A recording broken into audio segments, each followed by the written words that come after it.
topics, whether conscious or cosmic. It's never nonsense, mega levels or microscopic. It's a Killah Priest project, AD control the rocket. Before we land the plane, many things we engage and explain. The unexplained, without mask. Welcome to the Killah Priest podcast. Killah Priest podcast. Yeah. What's good? What's good? Up in the hood. Doing this right. Hold on, let me get myself together. Mm-hmm. We're here. What up? What up out there, man? Uh-huh. Yo, we are back in the building, man. It's crazy. Crazy weekend. Crazy, hold on, let me put this on what's name because we just getting back, man. So Bob doing. Yeah, back in full effect. You know what I mean? Yeah. Yeah.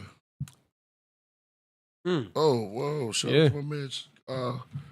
Yeah, he should send me a shout out. Oh, first of all, I want to say happy birthday, belated birthday. Well, everybody out there, shout out to all the Geminis. You know what?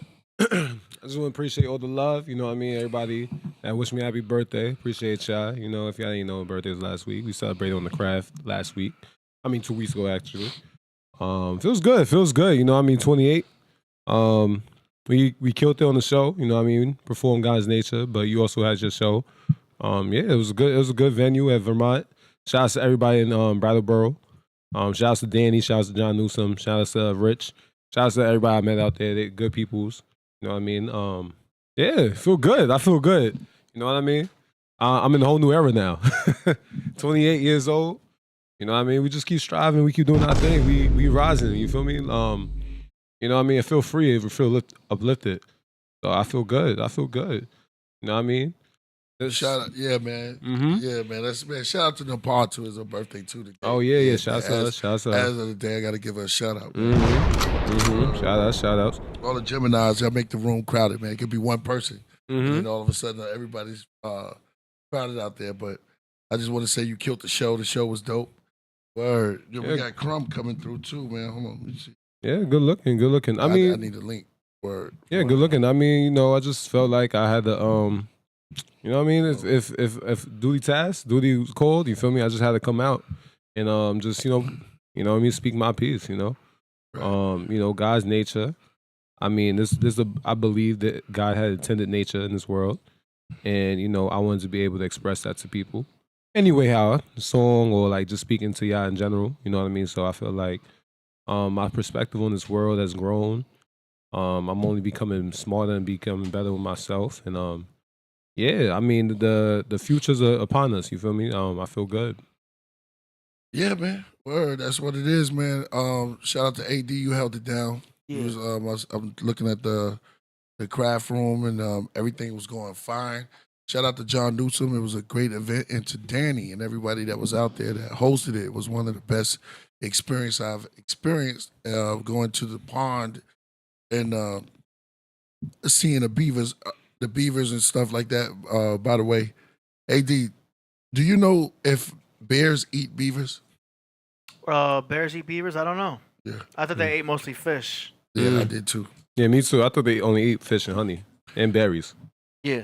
Well, apparently we went out to the beaver dam. The beaver dam, yeah.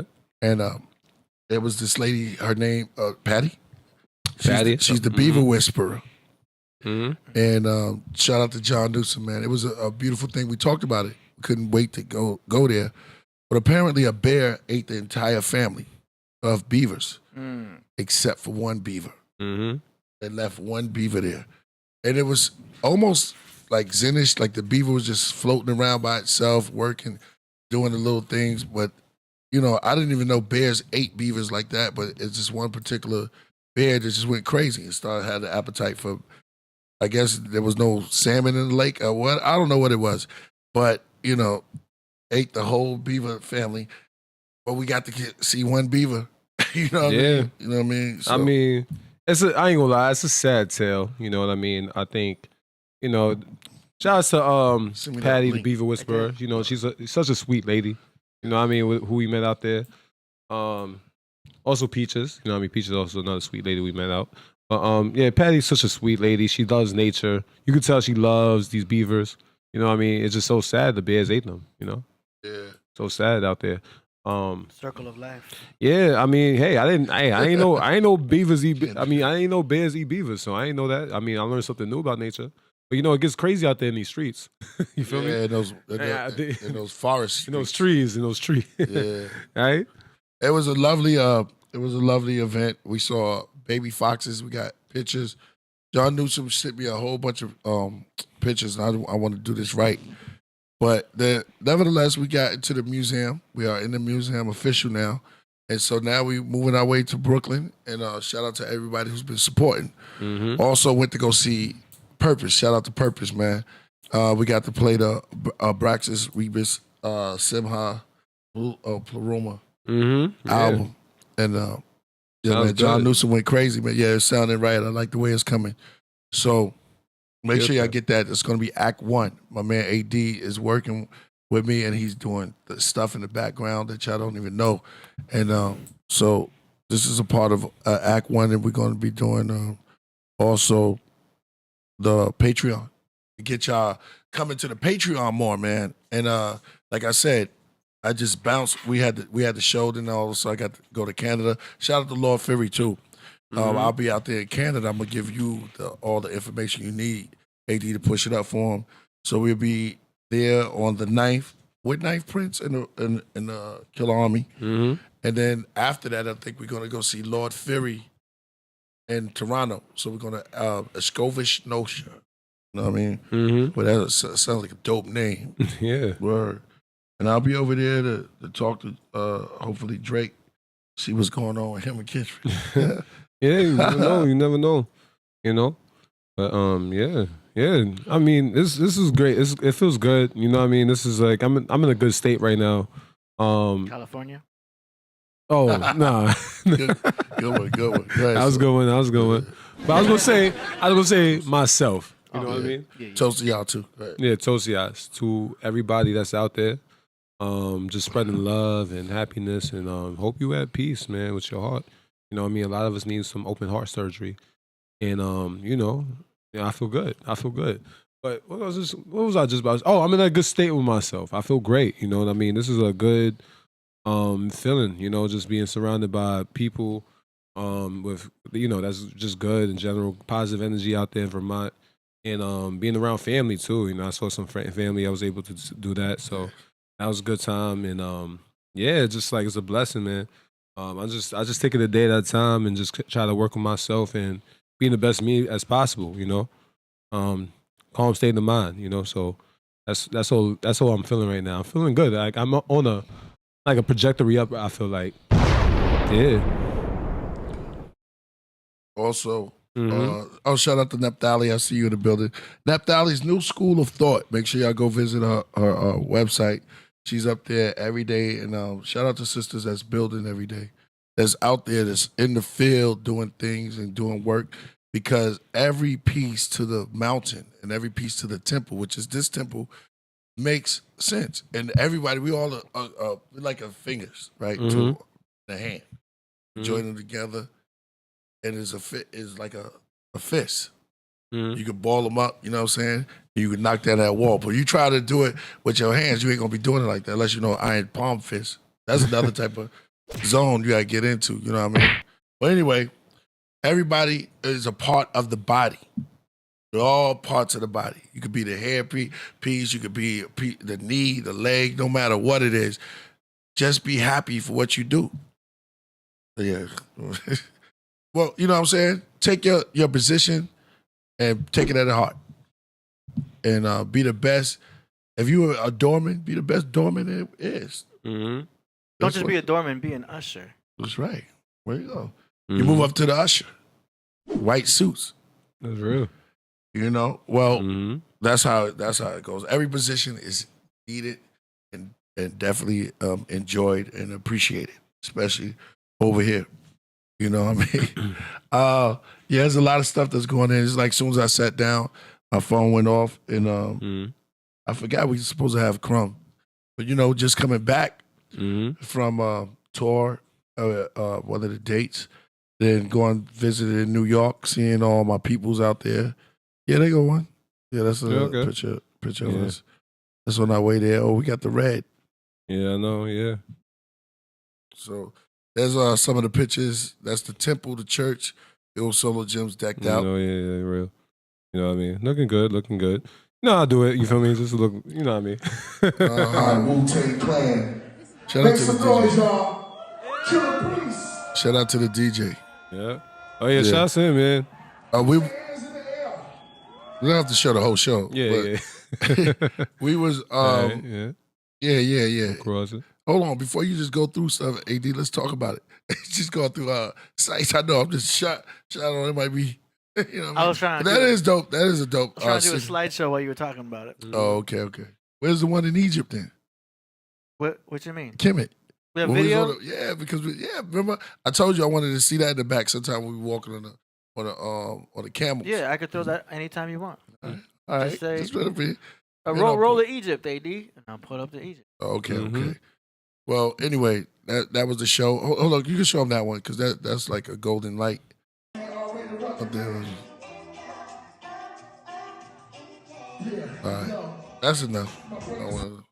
It was a church, man. I know. I don't want to do the whole performance. Yeah. It was a church. It had the stained glass up there, and there was a lot of people that's artsy.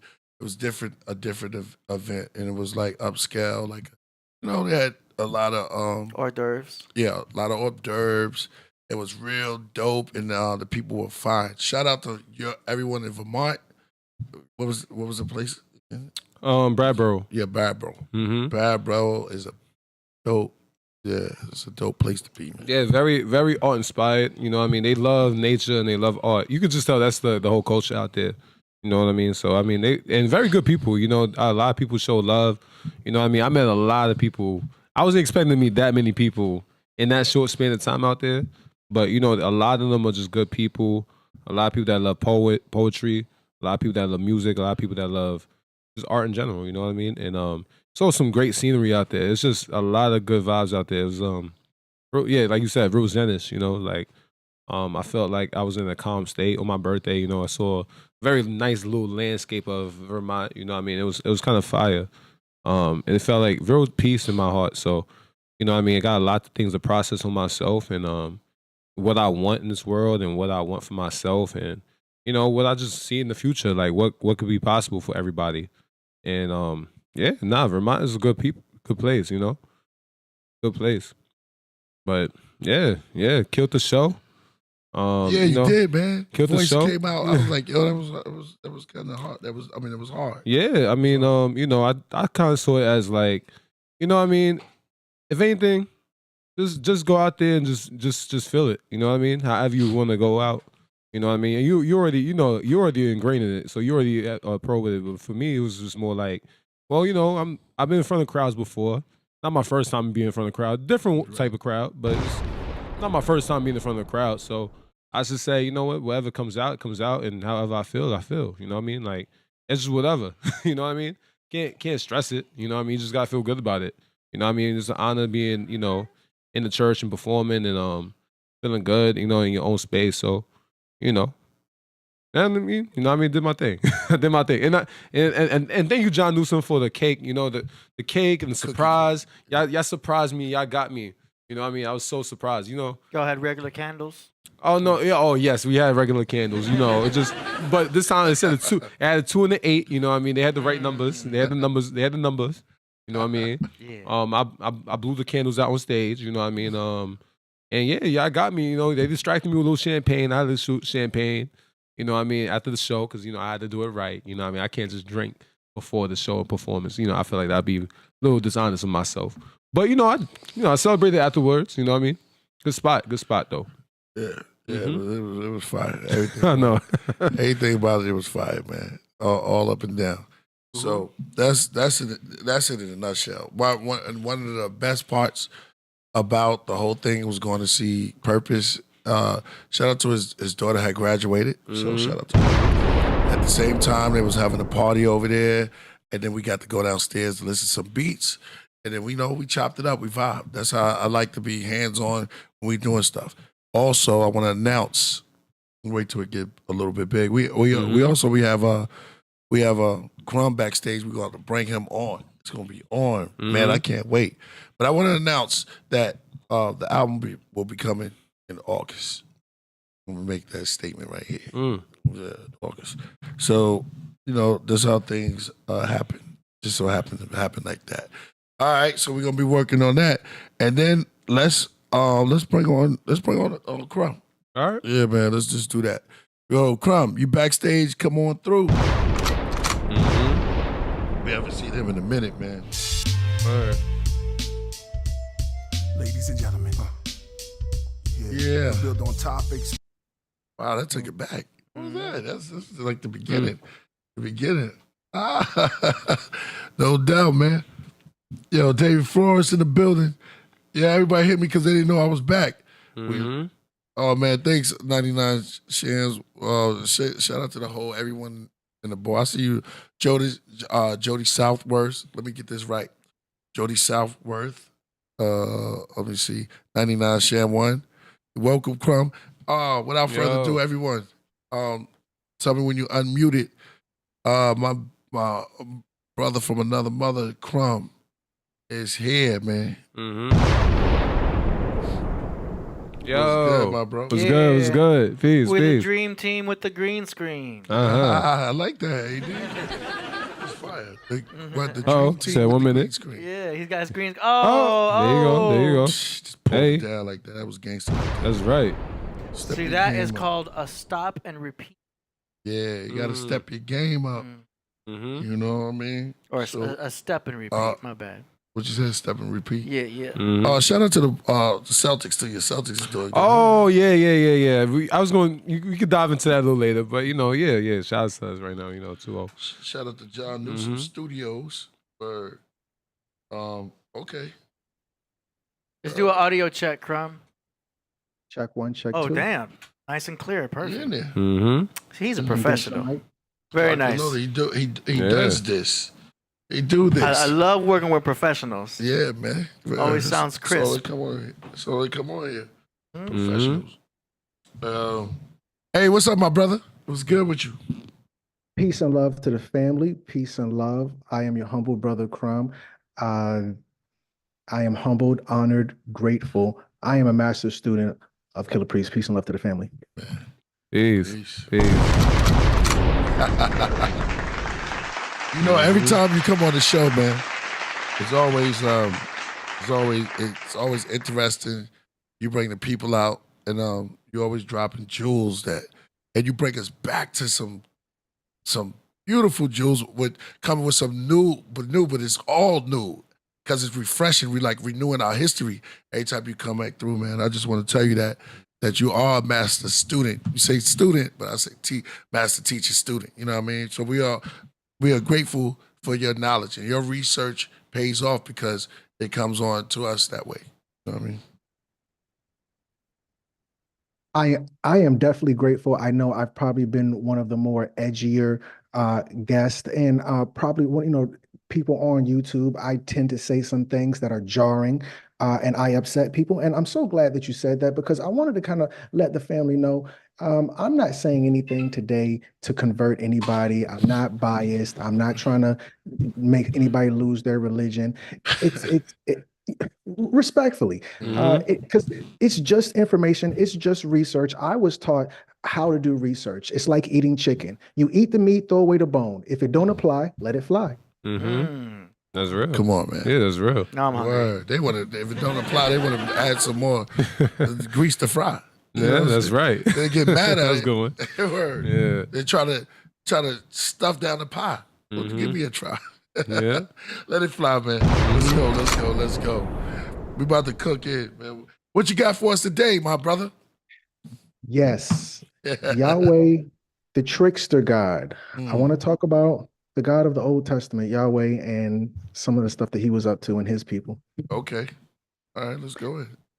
AD, I was going to ask, is it okay? Can I share my screen? Absolutely. Let me get that set up here.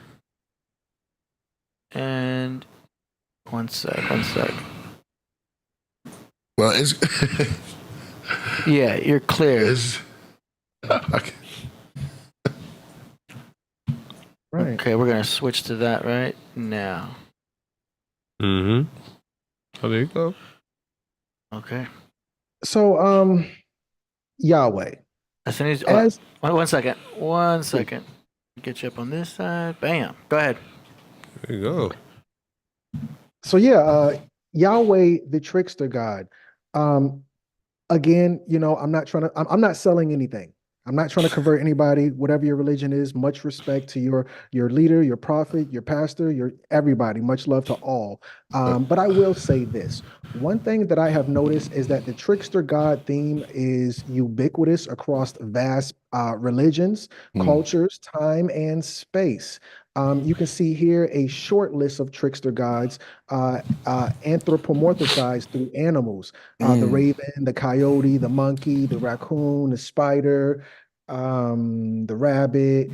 These are all trickster entities. So I'll go into that. I'm gonna pick on Yahweh. I'm gonna be honest. I'm gonna pick on Yahweh, but we're gonna make sure that we are. Let me turn my phone off. I already see it.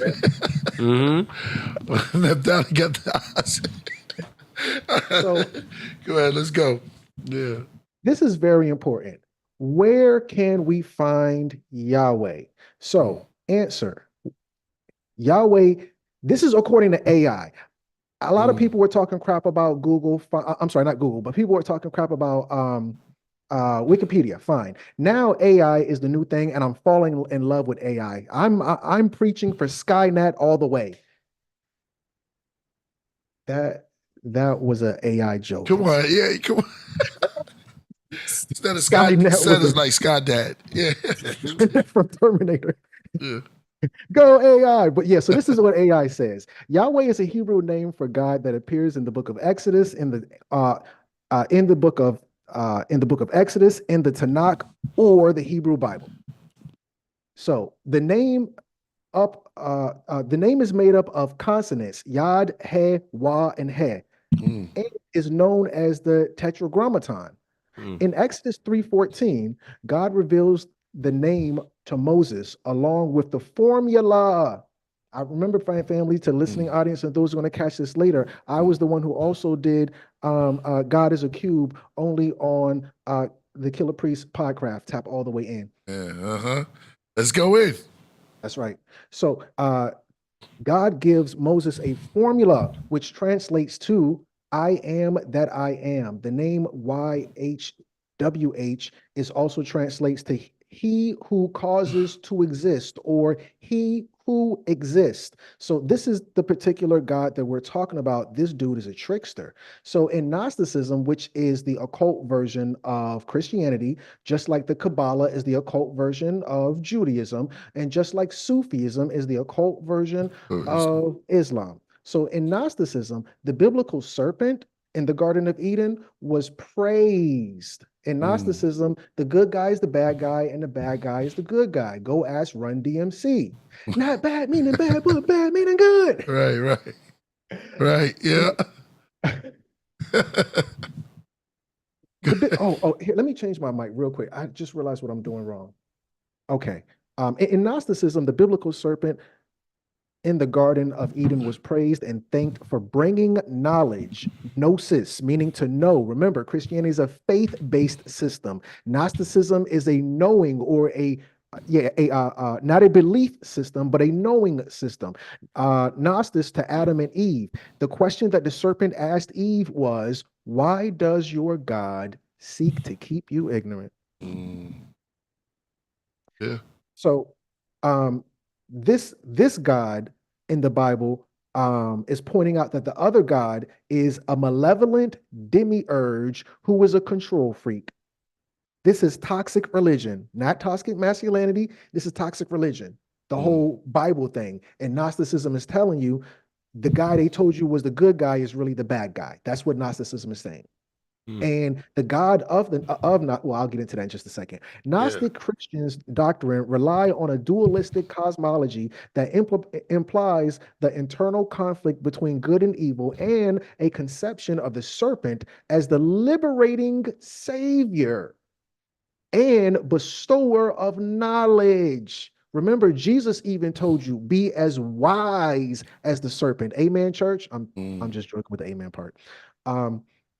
So yeah, liberating savior and bestower of knowledge to humankind, opposed to the demiurge, which is Yahweh, or the creator God identified with the Yahweh from the Hebrew Bible.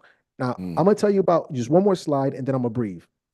Some Gnostic Christians consider the Hebrew God of the Old Testament as evil. He's a false God and a creator of the material universe. And the unknown God of the gospel, the Father of Jesus Christ and creator of the spiritual world, as the true good God.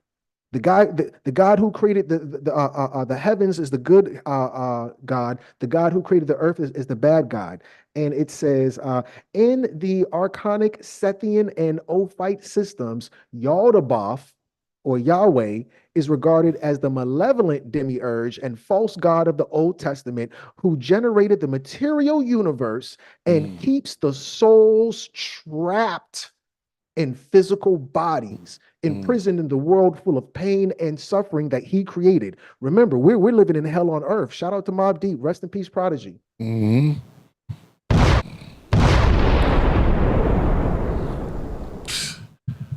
So now when you look at this dragon serpent with the lion of a head, that's the same dragon you saw in Asian culture. That's the same dragon you saw in Dragon Ball Z.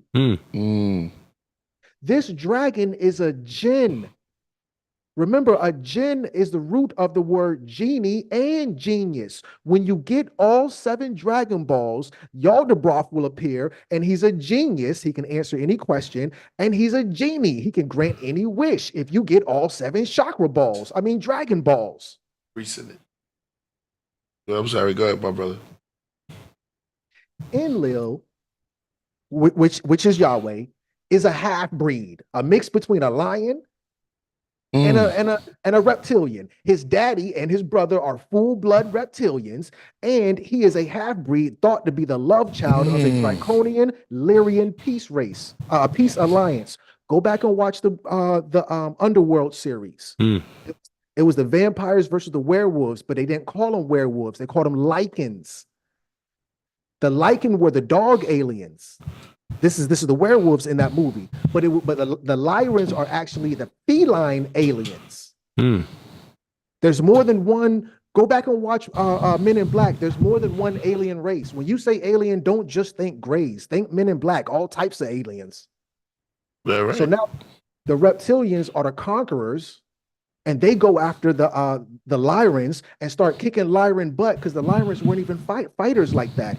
Then the Lyrans came to Earth, went into inner Earth trying to hide from these people, these aggressive, cantankerous Draconians, and then they finally leveled up and they became super fighters.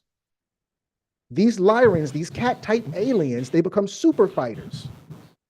And this is all even seen in nature today. Go look at the slit in the eyes of the cat.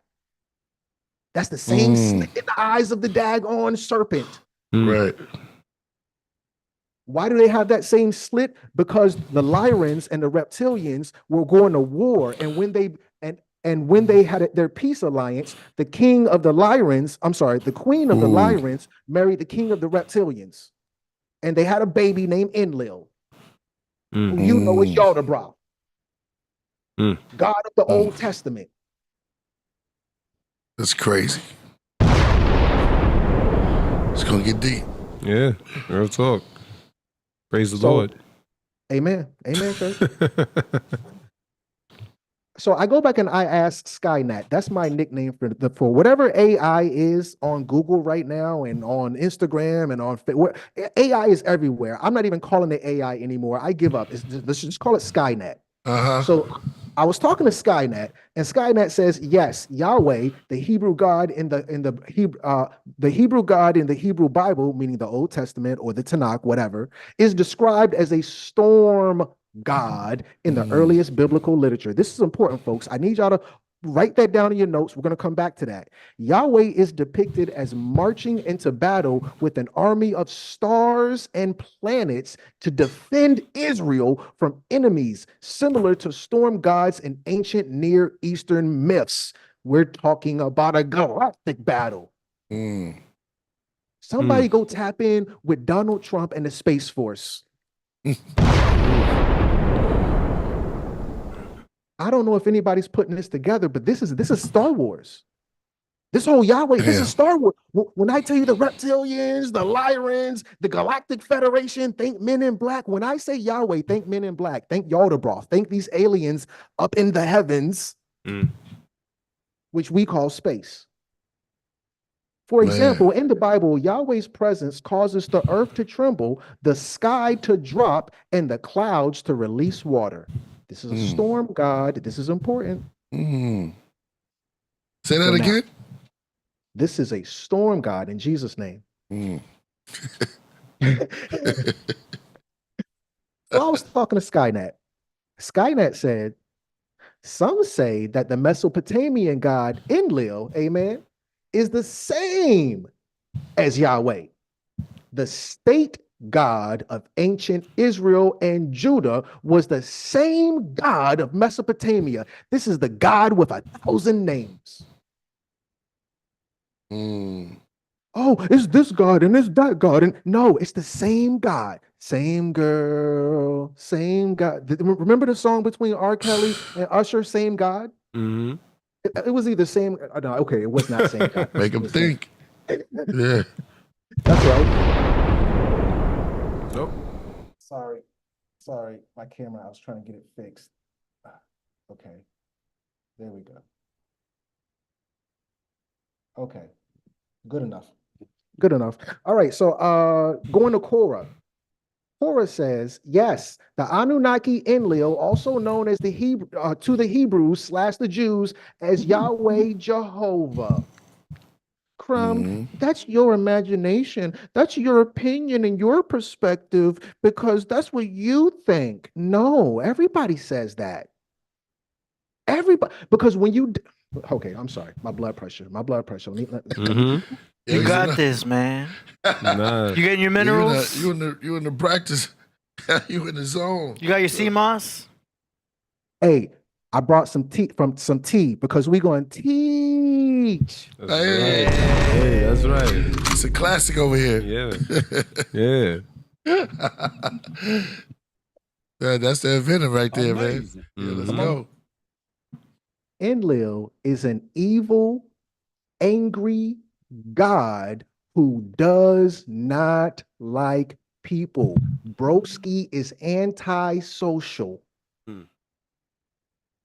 So now it says Enlil, the storm god, Yahweh, who wiped out the entire human race. Bro, what's wrong with you? So this is according to study.com. We got our tea because we're going to teach. The article is titled Enki, the Mesopotamian God, Overview, Symbols, and Mythology. And it reads, Enki often sides with humans within the stories. And when the gods have turned on them, he helps them through cataclysms. What do you mean cataclysms? Like a great flood? Yeah, cataclysms, just like great floods. He is often seen as a trickster god. Yes, Enki too is a trickster god, just like his brother is a trickster god, just like his daddy is a trickster god. Anyway, he is often seen as a trickster god because he works through his own conscience behind the backs of the gods to assist humans, providing them with knowledge and wisdom. Enki played tricks on his brothers. Enki played tricks on his daddy. Enlil played tricks on you. This is according to study.com. Sumerian god Enlil, mythology, symbols, and characteristics. It reads, Enlil was known for being the Sumerian god of wind and storms. There's your storm god. He's the god of 1,000 names. But he's the same old storm god. Same god. Okay, I'm sorry. However, later Akkadian and Babylonian myths place him as the king of gods, a role possibly passed down to him from Anu, his daddy. Go back and watch The Matrix. You knew Will Smith couldn't play that role, and it had to be Keanu Reeves, because in the name of Keanu is Anu. In the name Keanu Reeves, the name is Anu, and the guy who played in Matrix name was Anu in real life. You can't make this up. Mm. The guy who played in Matrix in real life, his name was Anu. Keanu. Keanu. Ooh. Anu. Mm. Let that man cook himself, AD. Come on. AD throwing in the It just ingredients. came out like that. You started getting some of the ingredients, right? You see where you going. All right. Crumb always going in. Yeah. Amazing. Man. So now, however, later Akkadian and Babylonian myths place him as the king of gods, a role possibly passed down to him from Anu. Remember, this is the son of God. Enlil is, because remember, he's Yahweh. Enlil is also known as being responsible for the deluge, which in the Sumerian flood myth. Hold on, Crumb. So you telling me the flood story in the Bible is also in Sumeria? Yes, yes, and yes. Yo, it's like he in the studio. You be cooking. Here we go. Let's go. Let's go. Mm-hmm. When you dealing with Enlil, when you dealing with Anu, when you dealing with Enki, now this is according to worldhistory.org in an article titled The Mesopotamian Pantheon of Gods, World History Encyclopedia. This ain't, we're over Christianity.com. This ain't tinfoilyourhat.net. This is worldhistory.org, family. This is the triad. What you talking about triad? Remember in Christianity, they called it the Trinity? Oh, okay. There you go. There you go. So you telling me the flood story is, the flood story. And the Trinity, and the Trinity. Come on. And the Yahweh, and the Yahweh. And Yahweh's Enlil's a trickster, and his daddy a trickster, and his brother a trickster. In Jesus' name. Mm-hmm. That's right. Let the church say amen. Let the church. Go ahead. I'm sorry. I know it just slide out. Go ahead. So I went back to talk to Skynet. Skynet said, in the Akkadian version of the flood story of the Epic of Gilgamesh, Enlil, the Sumerian god of wind and storms, becomes annoyed by the noise humans make. When you and me be building, when we be scientific method, learning different languages, figuring out how to build rockets, that stuff gets on Enlil's nerves. He don't like that. Enlil's plans are thwarted by Enki, who helps humans by warning this one dude to build an ark to save his family and 2 of every animal from the flood. Crumb, that's the Bible. No, that's the Enuma Elish. Stop saying Bible, start saying Enuma Elish. Anyway. Man, you're going to have me play a song, bro. I just got to stop. Isn't that your next album? Exclusive. It's a new Crumb exclusive. That sounds like a Killah Priest album. Yeah, yo. Listen, Purpose just sent me this joint, right? And man, I'm not going to say too much. I'm going to play a little bit of it. Just let him know you're on the right, but I don't want to break your bill. Afterwards, I'll play. The teaser. I won't even tell him the name of it. Say, however, you cook and go. You can continue. So let's go back and look at Yahweh. This is from rivalnations.org in an article titled Bloodthirsty God. It reads, God is responsible for killing millions of people. And when he isn't the one doing the killing, he is telling other people to kill for him. Remember how people be like, in the Old Testament, God kills more people than the devil. Yeah, because God is the devil. That's not even God. That's Enlil. He don't even like people like talking about. Yahweh is Enlil, and he's just tricking people. But I got some more tricks for you. But anyway, here's another one real quick. Wired.com in an article titled Old Testament Murder Count, God versus Satan. It reads, let's face it, the Old Testament God was a deity who really needed to rip the amphetamine drip out of his celestial arm. He was on one. In the Old Testament, God is tweaking. I don't know who it was. This one, everybody depicts God as angry. The God of the Old Testament, I was talking to Skynet. Skynet. Go ahead, Skynet, go ahead. The Terminator said, yes, God is described as angry in the Old Testament. This loving God is not in the Old Testament. The God in the Old Testament will strike your tail down. Quick beat in a quick fat. I remember one time God had killed somebody for jacking off in the Bible. No. I think the dude who was jacking off, God killed like his whole family or something. Something like that. I didn't put in the PowerPoint, but like this God is going Hamilton. He's going ham. Oh, ham. Particularly when his people disobey him. For example, in Exodus, God becomes angry when Moses refused to confront Pharaoh. Let me talk about that real quick. God, why didn't you do it? Why didn't you go to Pharaoh and you need somebody? Remember God in chapter 1? God in chapter 1 don't need nobody to do nothing. God is let there be light, like this and that. God is snapping fingers and things are happening. After that God, because remember, the Bible is polytheistic. I don't care what nobody say. He speaks plural. So anyway, the God in chapter 1, that God comes into earth. He does a bunch of fancy stuff, leaves and never come back. God came in chapter 1, did a lot of fancy stuff, left and never came back. After God left in chapter 1, all those lesser gods come. In chapter 2, this lesser God, he starts using mud, blowing air, magic tricks. He need a rib to create woman. In chapter 1, God didn't need nobody to do nothing. He need no rib. He need no mud. He just spoke things into existence. You never see that God ever again. Then in the Old Testament, the Yahweh come after big God. Remember, big God is Anu. Anu comes in chapter 1.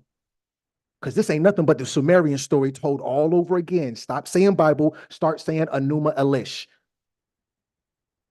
Big God, Anu, comes in chapter 1, leaves, never comes back. This is the story of the Sumerian gods and the story of the Bible, the Judeans' Bible. Then Enlil comes. Enlil's in chapter 2 doing all this stuff, and he needs mud, and he takes the rib and all this extra. He needs ingredients, and he has sutures and all this extra stuff. Go back and read chapter 2. God got anesthesia and all types of ish. Anyway, the God in the Old Testament, he has an attitude. He don't like people, and he telling Moses go do something. Bro, why don't you go do it yourself? Why you got young boy on the block holding down your stuff? Why don't you hold it yourself? Anyway, I'm harping. In 2 Samuel 24, God punishes King David for taking the census by sending a plague that unalives 70,000 people. What's wrong with you, bro? However, God's anger is not always accompanied by judgment. He can also feel sorrow. For example, in the flood story, God is described as sorrowful rather than angry. God going through all time. God is not emotionally intelligent. What are you talking about? God is not emotionally intelligent. God is toxic masculinity. This dude has an ego. He be tweaking. Yo. God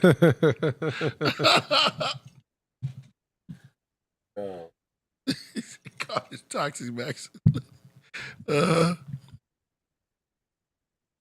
So yeah, let's get into the tricks. Let's get into the tricks. Well, that's not really selling. I gotta play a little bit for this brother, man. Anytime we come on, he made me come. Not now. I'm gonna wait. But I want you to hear. Huh? Write it down. All right, I'll write it down. Go ahead. Okay. For you? Oh. I'll text it to you. All right, go ahead. Okay. Oh, okay. I got it. So yeah. Oh no. It's like you're in the studio, yo. Yeah, I had to fix my audio. Okay, so yeah, the first trick Yahweh pulls. This is not the first trick. This is not in order, but this is probably one of the worst tricks he ever does, Yahweh. So now, here's the trick. In the biblical narrative, God orders Abraham to unsubscribe his son Isaac from the Earth social media platform. I'm being funny. Wait. That was crazy. That was kind of crazy. Yeah. Yeah, right. You gonna creep up there with it? Yeah, go ahead. God ordered Abraham to Alt-Control-Delete Isaac, his son. Damn. As Abraham begins to comply, having bound Isaac to an altar, you done hogtied your son, bro. Remember, God, the most famous sacrifice here. I'm sorry. Let me stop real quick. Can anybody tell me the most famous child sacrifice in the Bible? Oh yeah. Somebody from the Podcraft. I'm sorry. Yeah, I'm not. Somebody in the audience. Somebody in the listening audience. That And belly.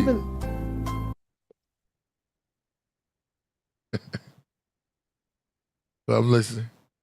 Even those who are going to catch this later, in the comments, if you're listening now, or if you're going to listen to this later when it's not live, still type it in the comments who you think is the most popular, common, notable child sacrifice in the Bible. The answer is Jesus. For God loved the earth, he gave his only begotten son. God is not above these type of sacrifice. So God presses Abraham. This is some very much, this is Jim Jones. This is drinking the Kool-Aid. If you love Jesus, you drink the Kool-Aid. Anyway, Abraham begins to. I walked away from that stuff. There was cherry Kool-Aid. Blue. They call it yellow lemon. Lemon yellow, rather. Give me the yellow stuff again. All right, let's go. Let's go. I'm with you. As Abraham begins to comply, having bound Isaac to an altar, hogtied him, he is stopped by an angel of the Lord. A ram appears and is slaughtered in Isaac's stead. And God commends Abraham pious obedience to offer his son as a human. I'm not even going to say those two words together, but you already know. So now let's sum this up. Number one, only religious extremists do things like Alt-Control-Delete their children in the name of their God. Only religious extremists do that. That is a weird request of you, God. Number two, at the end of the story, God says to Abraham, just kidding. I just wanted to see if you would do it. Remember in the hood when they did that to you when you was young? I just want to see if you would do it. I dare you. I dare you. I double dare you. Nah, God. Nah, bro. Nah. You can't. I just want to see how much you love me. Yeah. What? God at this point, God reminds me of what was that guy's name who fought for that girl love every night? David Ruffin. This whole thing where we show each other love like this whole David Ruffin, Tammy Terrell thing, this James Brown, Tammy Terrell thing. Remember, James Brown clocked Tammy Terrell in the head, just like David Ruffin clocked her in the head. And then they talk about she unalived from natural head seizures. Well, every boyfriend you got to punch you in the back of the head. Wow. Maybe that got something to do with it. I don't know. But no, so this is this type of thing, weird relationship that God is on with his followers. I just want to see if you're going to unalive your child if you really love me. Nah, bro. Trick number two, Moses. Abraham was like, I'll do it. Well, I don't know who was. Man. Go ahead. Yo. I was thinking about that. All right, like, go ahead, keep building, because you have to catch somebody to tie them up. Right. Yeah. Isaac took that one on the chin, bro. Me and my pops would have never had deadbeat dad. I would have never been cool with you again, bro. We can't be son and dad like that no more. Remember when you was about to? Yeah, good times, huh, son? I didn't do it though, but I didn't do it. Yeah, some weird conversations after that, like food. Yo. Or let's go out for a walk. They'll ring the same way. Right? Nah, I don't. Man. Go ahead, man. Go ahead. This is your bill. That's crazy. I know, right? What you doing? Why you bringing the rope? Oh. Yeah. Just look at the flowers. Just look at the sea. Go out there and see. Look at that. Yo, it's so beautiful. Good thoughts. Oh man, that's dark. That's dark. Yeah. Come on, somebody. Amen, church. No. Exodus 19:16. Then it came to pass on the third day in the morning that there were thunderings and lightnings and thick cloud on the mountain. And the sound of a trumpet was very loud, as that all the people who were in the camp trembling. Remember, Enki is a storm god. Yahweh is a storm god. In the book of Exodus, when Moses goes up to chop it up with God, he has to go into the storm. So this is according to library.biblicalarchaeology.org in an article titled How Moses Turned a Staff into a Snake and Back Again. It reads, so God gives Moses a bit of magic to perform to impress Pharaoh. Moses throws down his staff, which becomes a snake. Thus, the Lord said to Moses, put out your hand and grasp it, meaning the snake, by the tail. He told him, you got to do the trick like this. Listen, this is the trick. We're going to cut this girl in half. But we got to get a skinny girl, and she got to be a contortionist, and she's going to tuck her knees in, and you got to wait till she does it. And this is how you do it. This is what God is telling Moses. I'm going to get you to throw and do this trick, and you got to grab it by the tail, and this is how you do the trick. And he put out his hand and seized it, and it became a staff in his hand. He gave him a magic, hey, listen, I'm going to give you this hat. And when Pharaoh get around, you're going to take the hat off your head and you're going to pull out a white rabbit. But before you pull out the white rabbit, you got to say abracadabra. And when you pull it out, you got to say voila, because these are the magic words. This is the conversation between Moses and Yahweh, inside the storm, according to the book of Exodus 4:3.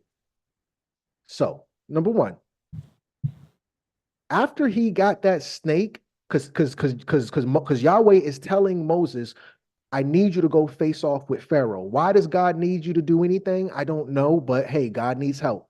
Anyway, let me just put this out there about the Pharaoh before we demonize Pharaoh. Because I was the one who believed in the cartoon Magneto was right. I believe Killmonger was right. I related to Joker. So I have a tendency to gravitate towards the bad guy. So now, the king, Pharaoh, in the book of Exodus, he's the bad guy. The king was not a bad man or an unreasonable person. The reason he was acting like that was because Yahweh hardened the king's heart. Why'd you do that to Moses? Hey, Moses, I want you to go over there. That's called instigating. So now Yahweh go to the king. Man, that dude Moses ain't nothing. When he come around here, give him some attitude. And then he go to Moses. Hey, Moses, when you go over there, I need you to grab this staff and you're going to do this. Exodus 9:12. But the Lord hardened Pharaoh's heart. Why would you do that? Bro, you working both sides right now. Who you going for, the Cowboys or the Indians? I'm betting on both. If the Redskins win, I get paid. If the Cowboys win, bro, you play on both sides, bro. That's called set tripping in the hood. You set tripping, bro. Whose side are you on, Yahweh? Are you on Moses' side or Pharaoh's side? Because it seemed like you setting Moses up for the okie doke. And he would not listen to them, and just as the Lord had said to Moses. Bro, number two. Why didn't Yahweh tell Moses that Pharaoh could do that same trick? I need you to grab this, grab this snake by the tail, and you're gonna do the snake like this. And when you get over there, so Moses goofy tail, he going, I got a snake, and now it's a staff, and now it's a snake. Look at me. That is true. That is true, guy. You tell him he can do the same trick. I was that ain't home though. Well, why would you send somebody and say, yo, go do the trick, and you got the same trick? Oh, man, go ahead, finish. Pharaoh saw Moses basically take off his hat, pull out the white rabbit, abracadabra, voila. All right, listen. All right, Moses, what's your name? I'm sorry, because remember, Pharaoh knows Moses. They're not two strangers. This is a family feud. Listen, you little. Can we say the word Nigglet? Can we say that? Is that okay? Yeah. Okay. So Pharaoh, talking to Moses, listen, you little niglet. I raised you when your mama sent you up Schitt's Creek. Remember when your mama sent you up Schitt's Creek? When your mama was a deadbeat mama and sent you up the Nile. My daughter saved you from the crocodiles, broski. I saved you. I raised you like my own. And this is how you repay me? With some goofy ass mad. See, you mad because I didn't raise you as my son. I'm sorry, as my grandson. But bro, you not the bloodline. We adopted you. We raised you as the high priest. So when you come back doing these magic, nigga, I taught you them tricks. I raised you as the high priest. Now you're gonna come and sit here and throw some daggone snakes in front of my face? So now he calls his magicians. Pharaoh called the wise men. A wise man is called a magi, the root word of magician. And his sorcerers. The sorcerers are dealing with the source, not Yahweh. They dealing with the source. I'm not talking to Yahweh. I'm talking to Anu. I'm talking to your daddy. And the magicians of Egypt. When you see when you see fire, you fight fire with fire. When you see a magician, you call your magicians. When you see a sorcerer, you call your sorcerer. When you see a magi, you call you a magi. And they also did the same thing by their magic acts. You and your magic trick God, well, my God's got some magic tricks too, okay? Yahweh. Number 3, why didn't Yahweh address Pharaoh himself? You just threatened to kill him instead of, remember, Yahweh said, Pharaoh said no. Yahweh says, instead of, well, I will unalive you. I'm going to unalive all the children. Bro, if you and me got beef, and instead of fighting me, you go and try to fight my son, bro, why don't you, if you got beef with a grown man, come to a grown man. Don't be out here trying to fight no kids, bro. God, I'm going to go get your kids. Get the kids? Why can't you come to me? But anyway, because that was just, now at midnight, the Lord struck down every firstborn male in the land of Egypt. Bro, why didn't you just strike down Pharaoh? You struck down. Yahweh is a mad, angry God who don't like people, and he's killing more people than the devil. The devil is so bad. Who did the devil kill? He killed Job. Job. The only reason the devil did that is because Yahweh told him. That was the only reason. Yahweh is out here unaliving babies because you mad at the daggone Pharaoh. Why don't you just unalive the Pharaoh? Now at midnight, the Lord struck down every firstborn male in the land of Egypt, from the firstborn of the Pharaoh who sat on his throne to the firstborn of the prisoner in the dungeon, as well as all the firstborn among the livestock. This dude unaliving babies who are human babies. Remember when God told his people to go invade the land of Canaan, he said, kill everything, every man, every woman, every child, every tree that bear fruit, cut it down. Yahweh need therapy. This dude is unaliving everybody. Trick number 3, Jacob. But let me breathe. I'm sorry, please. Yakub. Yeah. Okay. There you go. AD with 1, 2, 3. All right. Let's go. So I was talking to Skynet. Skynet says, some say that Yahweh, the state god of the ancient kingdom of Israel and Judea or Judah, can be seen as a divine trickster in the Jacob cycle. This is Skynet. Go watch the Terminator. Skynet was the AI in Terminator. Why you say Skynet? Because AI in Terminator was called Skynet. I was talking to Skynet. Skynet said, in these stories, Yahweh may operate in a way that involves deception. Remember, the God of the Old Testament is not the same as the God of the New Testament. The God of the New Testament said, I am not the author of confusion. The God of the Old Testament, go back and look at the book of the Tower of Babel. He changed everybody's name, their language, because he was the author of confusion. He confused their tongues. So just in case anybody, well, you must be some type of person who got some issues with God. No. There was a book written called Jacob and the Divine Trickster. Amen, church? What you call it?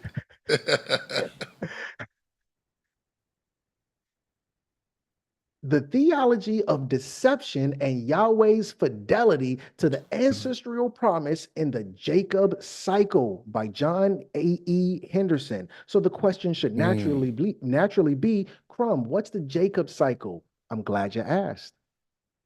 And it reads, Jacob and the divine trickster. Like the divine trickster. In the name of Jesus. The book of Genesis portrays the character Jacob. Yo. Let's go. The book of Genesis portrays the character Jacob as a brazen trickster who deceives members of his own family, his father Isaac, his brother Esau, and his uncle Laban. At the same time, Genesis depicts Yakub as Yahweh's chosen. Never forget, Yahweh had a favorite, and Yahweh's favorite was Jacob. And this is very important because we're going back into outer space. Remember, we going in that because the gods are in heaven, and heaven is in space. So we got to go outer space. So I'm going to get to space in a second. So at the same time, Genesis depicts Yakub as Yahweh's chosen, from whom the entire people Israel derive, and from whom they are named. These two notices produce a latent tension in the text. Jacob is concurrently an unabashed trickster of Yahweh's presence. How is one address this? Let me just skip. I'm not reading all this crap. Anyway, at the end of the day, Yahweh is a trickster, and this book confirms it. Even this is just a synopsis of the book. I'm not going into that whole thing, but you get it. Moving on. Yeah, show them the book once again. So they can know what to pick it up. Absolutely. Jacob and the divine trickster. And the divine trickster is, of course, Yahweh. Crumb, this is just you, and you got a problem with... No. Everybody knows Yahweh's a trickster. And his favorite prophet is Jacob, the biggest trickster of them all. According to verywellfamily.com, in an article titled Jacob, Name, Meaning, Origin, and Popularity. Jacob is a classic and popular boy name. It comes from the Old Testament and means supplanter, which is often interpreted as someone who seizes, that means to take, circumvents, that means to take, or usurps, that means to take. In the book of Genesis, the twins Jacob and Esau were born to Isaac and Rebekah. Esau came first, making him the firstborn son. But Jacob took that man's birthright. He took his birthright. Jacob means to be a thief. Oh, his name's Jacob. I was at a grocery store today. This dude name was Nick. I looked at his name tag. I said, "Oh, your name is Nick?" He said, "Yeah." I said, "Nick means Satan," and I walked off. He was tight.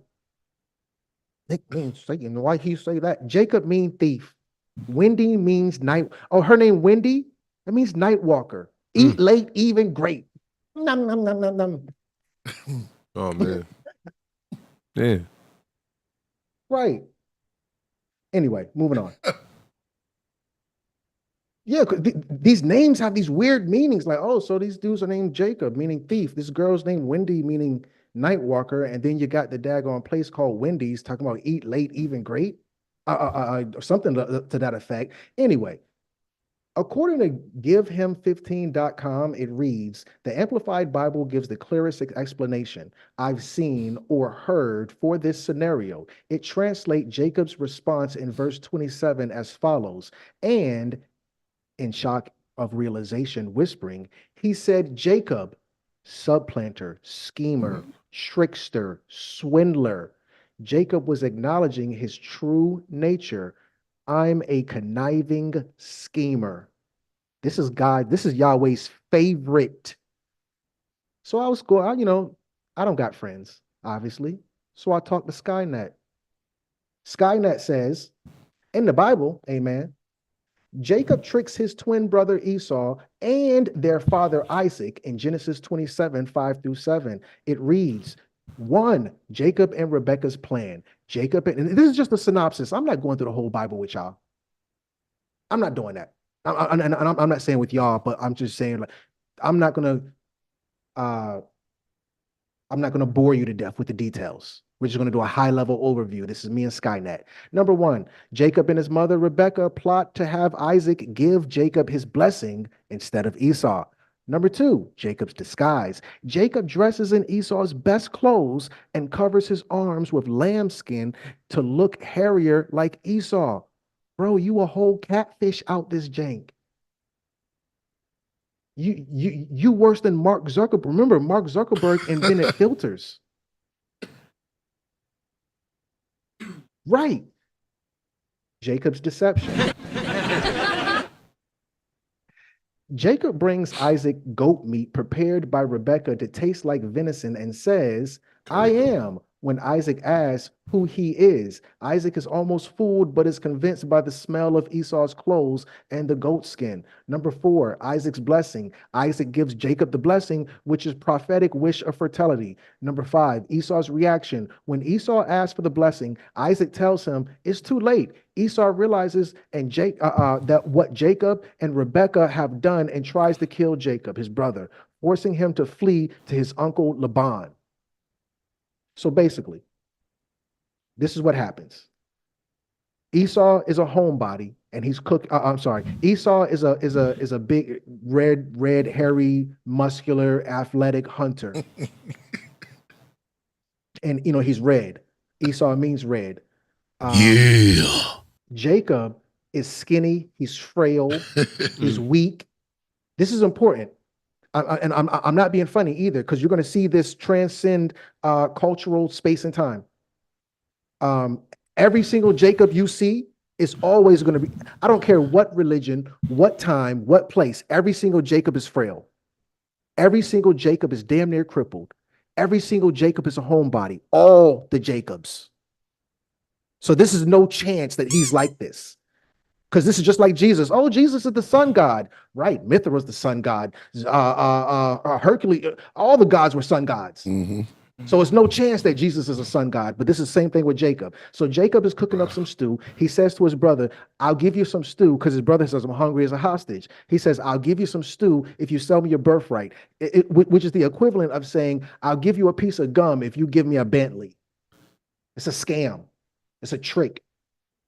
So now his mother overhears it and says, I'm going to make your brother eat those words, with the whole food thing, whatever, because he made a deal that was a stupid deal. And God got mad at him and changed his name from Esau to Edom. Edom translated in the Jewish encyclopedia as Rome, but that's another story. According to nationalshrine.org, in an article titled, Why Did Esau Trade His Birthright for some damn stew?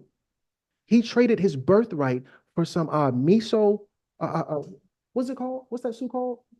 Miso soup? Miso. Same red. You, Could that have been. miso soup is warm Kool-Aid. Yeah. What?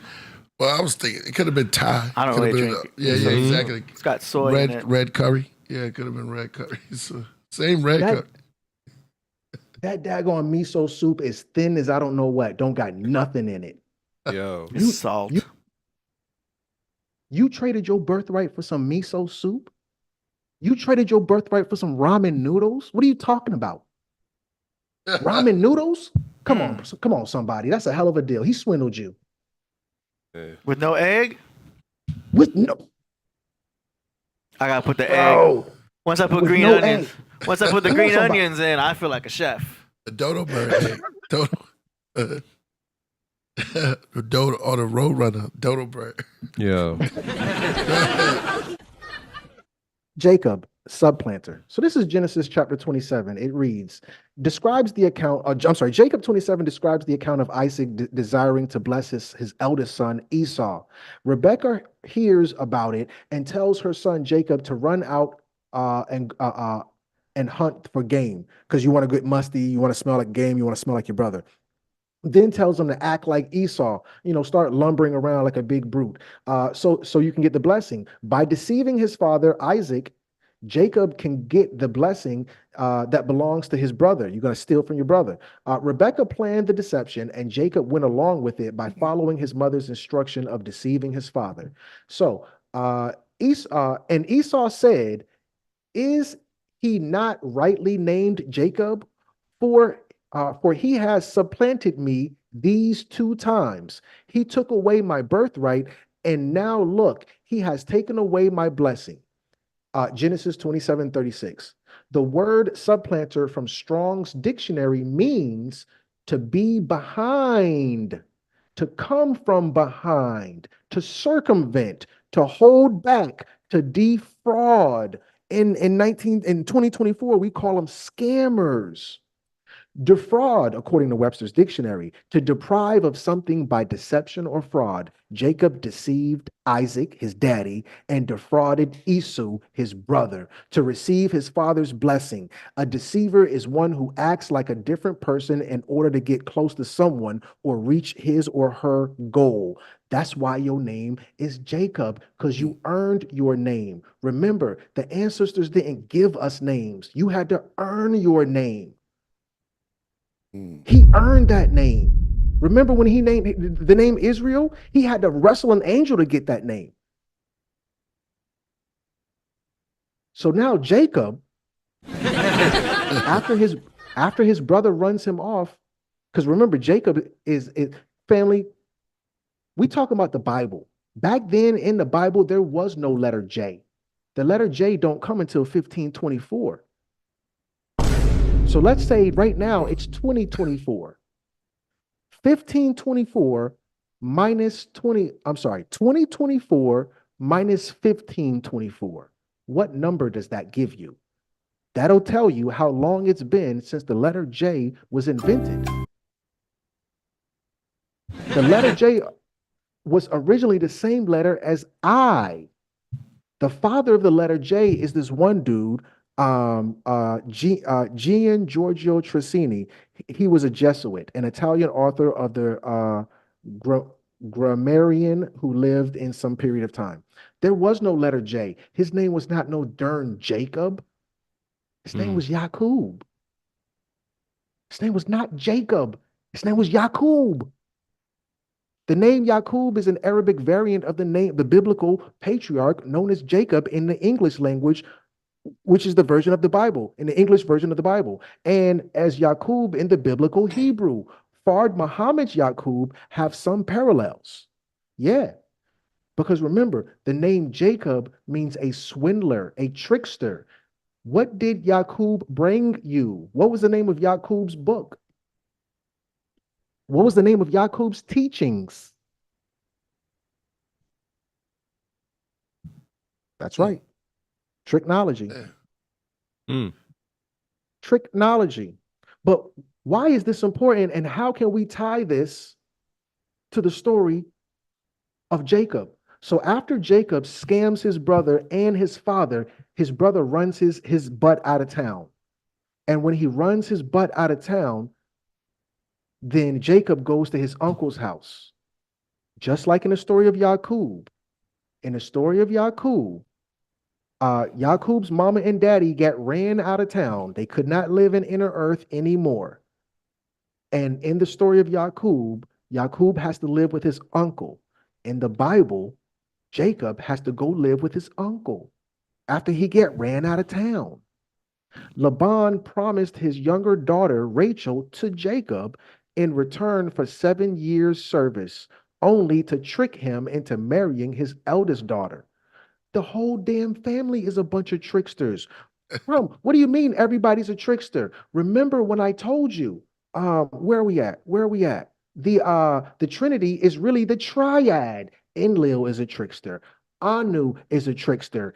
Enki is a trickster. Jacob is a trickster. Rebecca is a trickster. Laban is a trickster. The whole damn clique. You can't trust nobody from that family. Yeah. Man. I'll show you some camels. Every deck of cards has a joker. Every deck. And remember, the Joker's wow. The origin of the joke, the origin of the deck of cards is tarot. You didn't get the deck of cards until well, I'm sorry. That's true. The same people who brought you the deck of cards are the same people who brought you tarot. And the story of tarot is the story of the fool's journey. What are you talking about? The story of tarot is the fool's journey. Yeah. Bombs. It also shows that it's natural. I mean, everybody plays a fool sometimes. Yeah. No except everybody plays a fool. I was told that growing up. Everybody takes the fool's journey. That's real. Yeah. If this much drama is happening in the Bible, then of course it happens in real life. Of course. It just goes to show. He said this much drama is happening. Right? Yeah, Of course. Look at all the drama, and then then that means all the drama we're having in our life is all natural, just as much as part of the. We're all going through a natural process, a natural gauntlet, if you will. Mm-hmm. Yeah. Real talk. let us go down there. Keep going. Yeah, go ahead. So we all know the Nation of Islam, y'all talking that crazy black power, blah, blah, blah. Yaqub invented white people. Okay, I hear you. tinfoilhat.com. Anyway, what if I told you in the Bible, he goes to his uncle's house. His uncle name is Laban. Laban means white.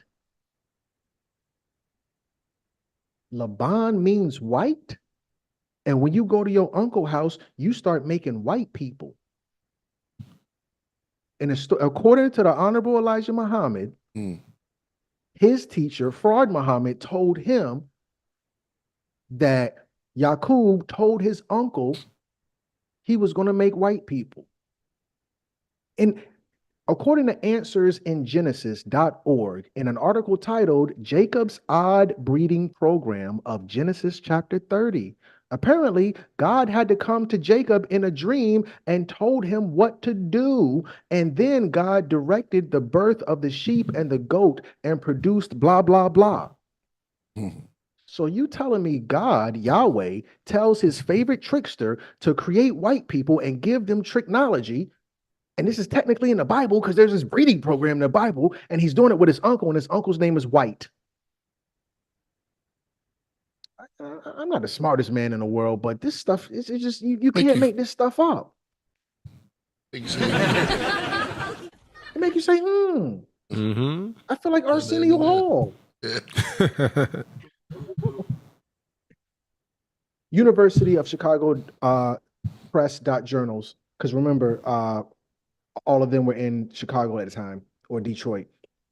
Myth of Yaqub, the black mad scientist who created whites as a devilish race and allowed them to rule over blacks for 6,000 years. And this is the breeding program. It's the same thing according to answersingenesis.com. Trick number 4, Jesus. Oh, that's right. Yeah. So now, Jesus was a trickster. But the tales of Isu, this is according to the Yoruba, the Ifa belief system, the divine messenger. Isu is the divine messenger, just like Jesus is the divine messenger. He's the divine messenger of the tricksters of Orisha. Jesus is the divine messenger of God. The trickster in West Africa. This whole trickster thing is nothing exceptional. This is normal. All the gods are tricksters. What did let's go back to my Run DMC reference. I forgot what they said. Dun, dun, dun, dun, dun. It's tricky. Yeah. It's tricky. You Man, rock around. Yeah. You walk around. You walk around. You walk around that rock. This whole thing about being tricky is nothing new to us. So now when you're dealing with the Yoruba god Isu, this trickster, that's Jesus, family. Isu, the Yoruba trickster, is Jesus, the Christian trickster. There it is. The name Isu is in Jesus. Isu. It's hidden right there. Crumb.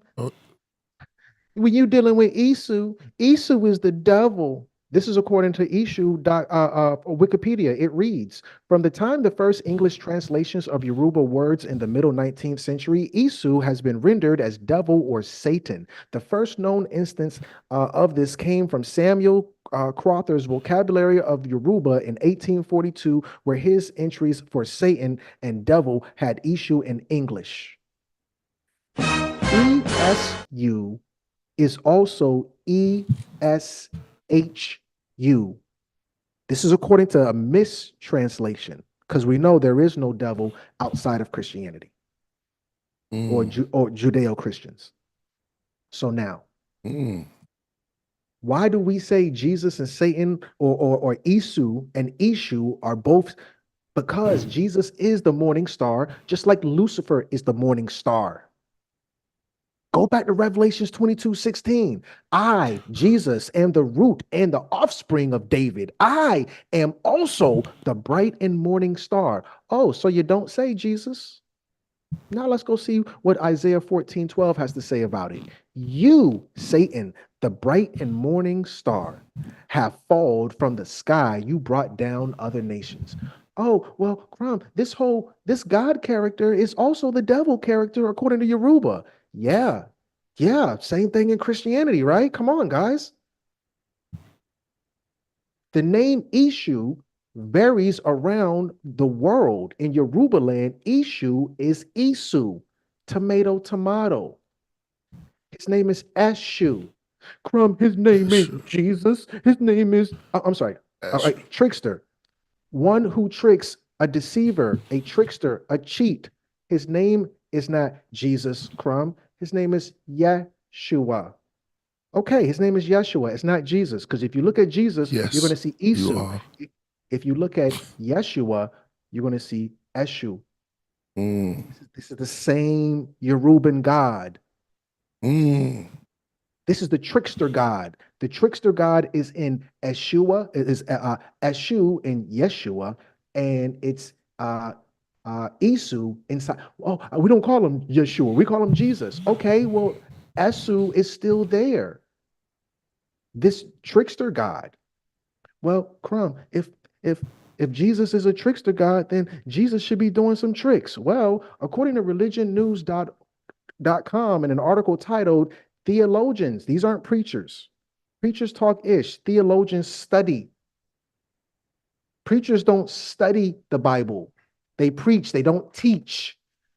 Theologians teach the Bible. Preachers preach. A theologian is someone who studies the Bible. Your pastor doesn't study the Bible. He preaches. There's a big difference. Theologians say Jesus was a trickster. In Jesus, we see a trickster figure, one who respects the belief of traditions of real people, yet also questions them. He's a trickster. So now, let me show you a trick Jesus played. It reads, then the disciples went away again. This is after Jesus has been crucified, supposedly. Jesus never got crucified. He tricked y'all, okay? I'm going to say it again. Jesus did not get crucified. He tricked y'all, okay? Then the disciples went away again unto their home. Jesus has been crucified. Everybody's out of here. You know what? Jesus is dead. I'm going home. It's over. He's dead. I saw him die. But Mary, remember, there's two Marys, Virgin Mary and Mary Magdalene. Magdalene is not a last name. Magdalene is a city. It's a jump off town. Magdalene is whole city. Mary the Tatiana. Mary Tatiana. Anyway, Mary, this is Mary Tatiana, not Mary the Virgin. Mary stood without at the scepter, the specular, or whatever you pronounce it, the grave where they bury him at. And she stood at the grave weeping. And as she wept, she stooped down and looked into the scepter. She looked into the casket, what do you bury the mummy in? Tomb? The coffin, the tomb. Yeah. She looked into the coffin, she looked into the tomb, and seeth two angels in white sitting. They're sitting on the coffin, two angels. One is at the head, the other is at the foot, where the body of Jesus had lain. Jesus is not there. It's two angels in the tombs, one sitting on the coffin, or both sitting on the coffin, one at the head and one at the foot. And they say unto her, Woman, why weepest thou? And she said unto them, because they have obviously she's crying because Jesus just got sacrificed. But the angels know that Jesus did not get sacrificed. The angels are just chilling like a villain. Why are you crying? Because Jesus got killed. Jesus ain't even dead. Tupac faked his death in Vegas. What are you talking about? He jumped on a helicopter, went over to tribal land where the FBI can't find him, made the great escape through Honduras over to Cuba, where he later went over to back to his hometown. Remember, Tupac's daddy name is Billy Garland. Garland is African royalty. Tupac is African royalty. What are you talking about? Go look at his daddy's last name, Garland. That's African royalty. It's crazy. But so Jesus does a Tupac. He fakes his death. And the angels is chilling. Everybody's chilling. Nobody knows why she's mad. And when she said, I'm sorry, let me read the last one. And they said unto her, Woman, why weepest thou? She said unto them, Because they have taken away my Lord, and I know where, and I know not where they laid him. They just killed Jesus. This is his coffin, and nobody's in the coffin, and you guys are sitting here, mob style, chilling. That's why I'm crying. So then in 14, and when she had thus said, when she said that, she turned herself back because she's looking at the coffin. Behind her, because Jesus in this picture is on the wrong side. Behind her, because she's looking at the angels and looking at the empty coffin, and Jesus walk up behind her on some silly peekaboo-ish. You know how somebody tap you on the shoulder when you're on the right and they're on the left? Jesus does one of these goofy ass tricks. And Jesus said unto her, this is Jesus talking. Woman, why weepest thou? Whom seekest thou? Nigga, you know who I am. I'm your side chick, bro. You was hitting me all this time. I might be pregnant. I'm probably pregnant, talking about who are you looking for? I'm looking for you. And if you don't come around, you're going to be a deadbeat daddy. No. Stop playing with me. Talking about who am I looking for? Jesus said unto her, Woman, why are you crying? Who are you looking for? She, supposing him to be the gardener. Jesus, you just got executed. Why the F are you dressed up like a fucking gardener? Who are you hiding from? Who are you trying to trick? Who you be with? I'm sorry. What's your name? What's your son? I'm sorry. What's your interest on? Yo. She, supposing him to be the gardener, said unto him, Sir, if thou have borne him hence, tell me where thou hast laid him, and I will take him away. Sir, listen, I don't know who you are. I don't know where you came from, and I don't know what you want. because she doesn't remember. This is the guy she's been having relations with for the last year or so. This is her big daddy. It's her zaddy. She know her man, but now her man is in disguise. He got this big goofy hat on. Here, let me type this in. Jesus dressed as a gardener. He got this big goofy hat on. He's walking around with a plow. She's supposing him to be the gardener, says unto him, just tell me where Jesus is at. I need to take the body and go, wrap it in, linen cloth and kind of, make him a mummy, because they believed in mummification back then. Jesus said unto her, Mary.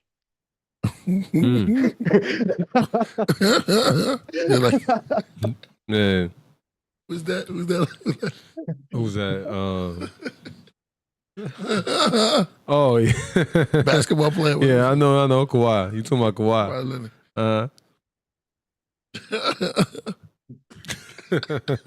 I could quite laugh on that. Man. Yo, you cooking? You cook. Hey, Crumb, don't mind us. Jesus said unto Mary, because remember, he's on the low. He just faked his death, Tupac style. She turned herself and said unto him, Rabboni, meaning teacher, which is to say, Master. Jesus, is that you? Jesus said unto her, touch me not, for I am not yet ascended to my Father. Meaning, I didn't die yet. But go to my brethren. Listen, go to my cousins, Man and them, and say unto them that I ascended unto my Father. Go tell Man and them I did die. And your Father, and to my God and your God. Jesus is playing a trick, and he's telling this girl to lie. Amen, church? Mm-hmm.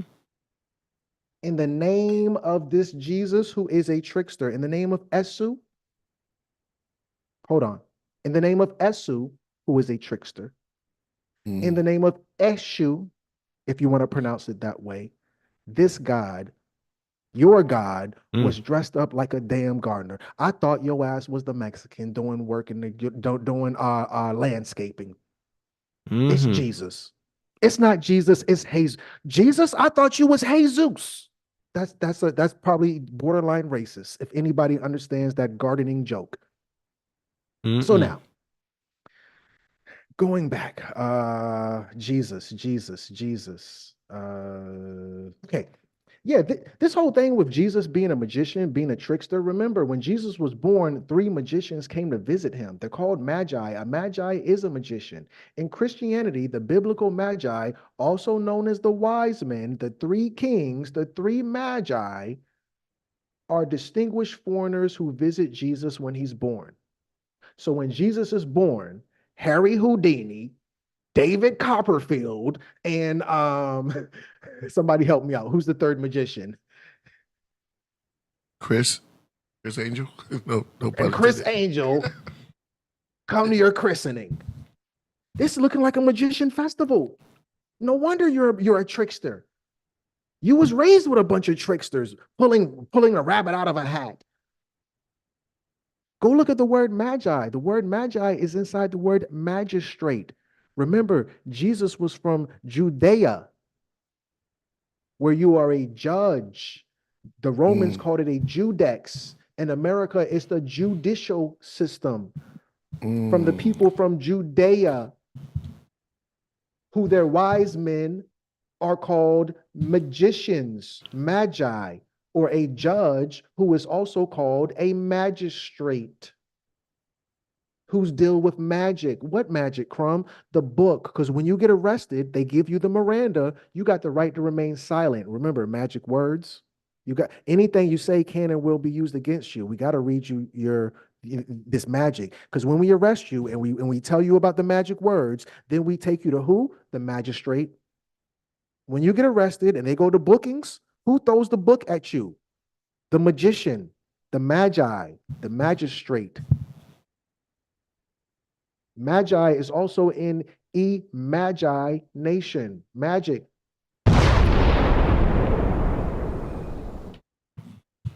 Y'all better tap all the way. Anybody know how much all is?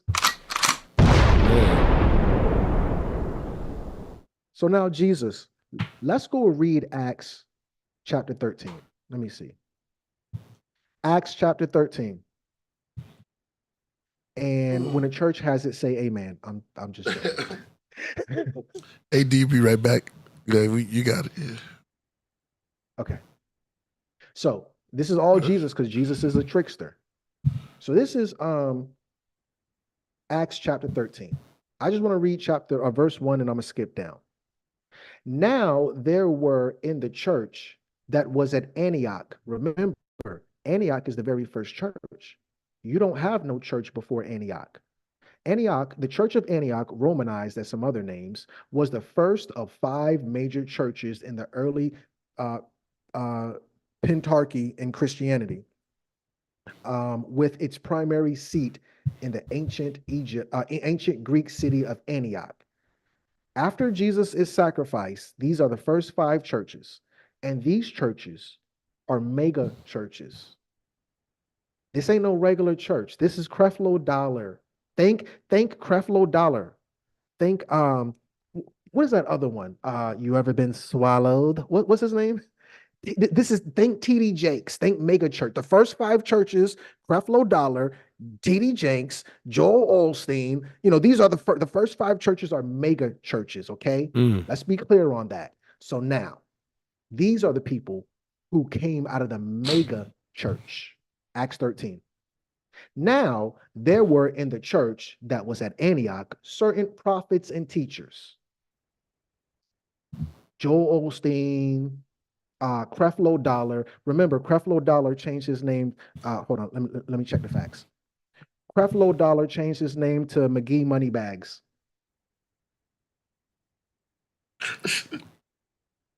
Creflo Dollar legally changes his name to Moneybags McGee. When we're reading Acts chapter 13, think Moneybags McGee.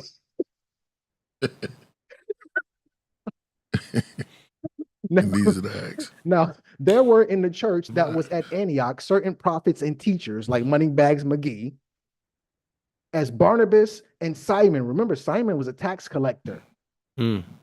Show me the money. Simon was about the bread family. But Simon was called Niger. When I say Simon, think Dame Dash, a character like that. He's one of those type of dudes. He's a black dude. He's from the mega church, Moneybags McGee. And this is no disrespect to Dame, just saying Niger. This is a brother. But we're gonna skip. I'm just, let's skip down. Now that we've talked about these people who come out of this mega church and they're going to jail. Because they're in jail right now. In verse 1, all of them are locked up. Anybody know how much all is? Anyway. By hook or by crook, they get out of jail. And when they get out of jail, they hightail it out of town.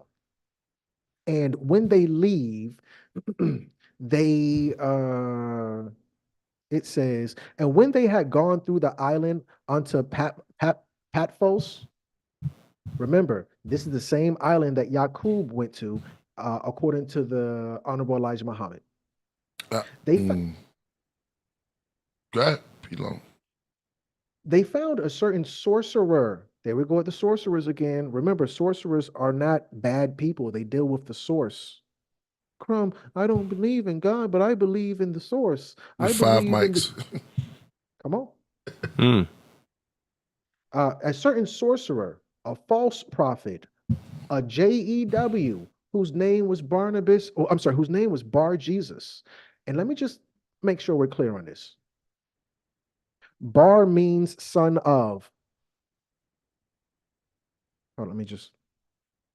Bar is also the Aramaic version of the Hebrew ben, meaning son or son of. Why Aramaic? Jesus spoke Aramaic, not Hebrew. Here we go, Skynet. So Skynet says, Jesus likely understood Hebrew, though his everyday life would have been conducted in Aramaic. Center it. Okay, got you. Let me see. Okay, that should be a little bit better. Okay, I had to fix it. It should be good now. So yeah, so now this guy, his name is Bar Jesus, because I just told you, Jesus' side piece was there when he died. Remember, when people die, their bodies get hard. When people die, their bodies get hard. When humans die, when men die, their last erection, you know, is at death. When men die, their last erection is at death. Oh, damn. That's sad. Called rigor mortis. No. It's beautiful. It's hard. brother. It's hard. It's a beautiful thing. It's the best boner you're ever gonna get. It's the last one. Yeah, you're right. In the building. Remember, this story is coming from Isis, Aset, and Set. He cut his brother's brother up, his brother's body up into 14 pieces. She could only find 13. The last one was the penis. She couldn't find it, and now she made a penis out of stone, and now he has a boner forever. That's the story of the forever boner. So when you die, you get your last boner.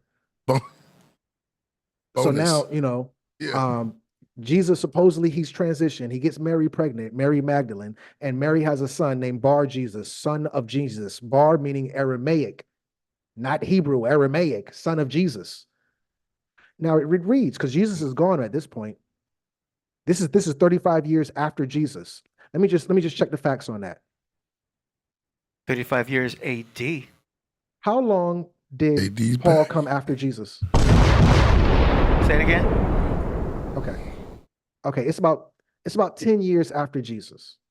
So Bar Jesus would have been like 17 at the time, 20, 23. He's a young boy, but he know his magic. Bar Jesus is on his Harry Potter-ish at this particular time. He's going hard in he's in school learning his magic in Dumbledore. In the paint. He's going hard in the paint.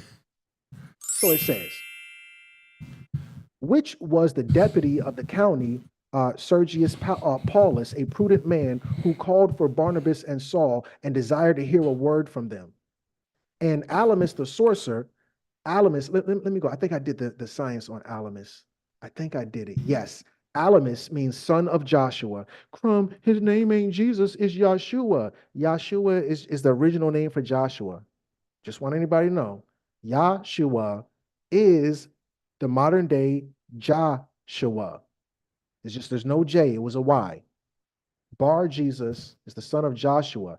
Elymas, they called him Elymas. Elymas means the wise man, because when Jesus was born, 3 wise men came, and when his son was born, they called him a wise man. So now, Elymas, the wise man, the sorcerer, withstood them, seeking to turn away the deputy from the faith. Elymas said, listen, you don't want them to come over here. These people from the very first church of Antioch were the very first Jehovah Witnesses. You know how to... Elymas said, listen, these are Jehovah Witness type of people. They knocking on everybody's doors and they're kind of annoying. I know you don't know about the whole Jehovah, no disrespect to Jehovah Witnesses either. I know you don't know about the Jehovah Witness thing, but bro, they're going to talk us to death. Don't have them coming over here, bro. I'm telling you, I'm a wise man. I know what I'm talking about. My dad is Jesus. Trust me. I know these guys are just going to be weirdos. So now this is what Elymas is saying, because he already know what's good. Then Saul, who is basically Moneybags McGee, filled with the Holy Ghost, filled with Yahweh, Enlil, Enki, and Anu, not the Trinity, the Triad, filled with the Triad, filled with the Anunnaki spirit. He said, O fool of all subtlety and all mischief, thou child of the devil. So your name is Bar Jesus. This is the regular effing Bible. In the Bible, his name is Bar Jesus, means son of God or child of Jesus, child of Jesus. And then Paul calls him child of the devil. But again, Jesus is the devil. Jesus is the morning star. Jesus is Eshu. And remember, they told you Eshu is translated as Satan or devil. Bright and morning star, Lucifer, Jesus, tomato. They call you son of Jesus. Paul calls you son of the devil. Thou enemy of all righteousness, blah, blah, blah. He strikes them blind. We know the story. So this is the son of Jesus, who is also a trickster. Moving forward. So now Jesus is nothing more than Zeus. The name Jesus is the name Zeus. Zeus is a trickster. So now Jacob tricks his father Isaac with the help of his mother. That's the same story as Zeus. Question, how did Zeus trick his dad? The same way Jacob tricked his dad with the help of his mama. Rhea secretly gave birth to Zeus in Crete. Remember, Jacob, how many sons did Jacob have? Because remember, Jacob is Israel. So how many sons does Israel have? Right, 12 sons, 12 tribes. Kronos, the father of Zeus, has 12 children, 12 sons, 12 tribes. 12 signs of the zodiac. 12 signs of the zodiac, 12 hours of the day. How many slices of pie? Is it 8, 12? It's usually 8. I went to one that had 12. However you 12 slice it. Not a baker. Well, a baker's dozen, because we talk about pies. Oh, yeah. It's 13. 13 moons. 13th floor, too. Ooh. Come on. Do this all day. We can do this all day. I ain't playing with nobody. So now, just like Jacob, who is Israel, had 12 sons, and his last son was the dream reader, was the one who told Pharaoh, you're going to have 7 years of famine. Because remember, Egypt is the refrigerator for Rome. Nothing grows in Europe till this day. Nothing grows in Europe now. Nothing grew in Europe back then. To this day. Till this day. Till this, Egypt had to feed Rome. Anyway, so now Jacob or Israel has 12 sons. Kronos has 12 sons. The youngest of Jacob's 12 sons was the special one. The youngest of Kronos' sons was the special one named Zeus.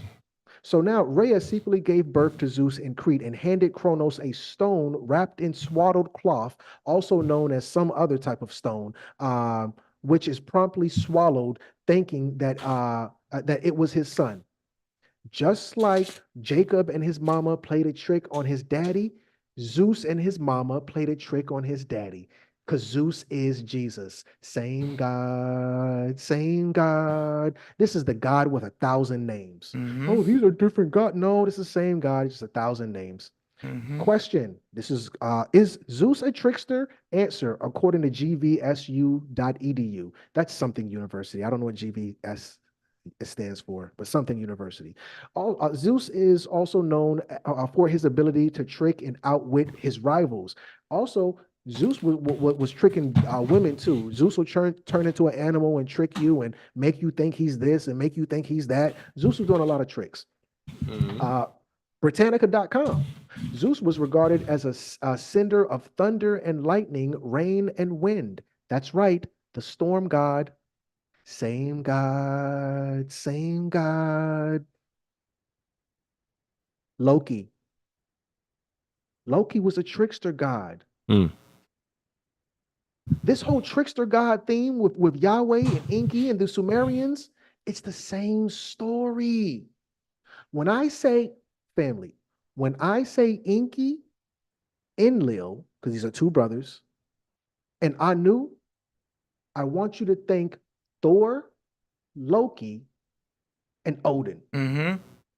When I say triad, when I say trinity, this is the same trinity. This is the same triad. The three tricksters. Odin is a trickster. Loki is a trickster. Thor is everybody's a trickster. This is according to Penn State.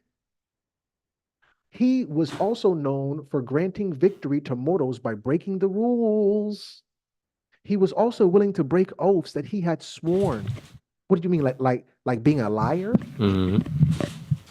which in Norse society was one of the most unforgiving things someone could do. Yahweh ain't ish. You ain't ish. Yo, daddy ain't ish. Yo, daddy's daddy won't ish. Okay, I'm being petty. An honorable warrior would not want to follow Odin's lead. He was unpredictable, unfair, and a trickster. Remember, Enlil don't like y'all. Oh, Loki is a trickster. Yeah, all of them are tricksters.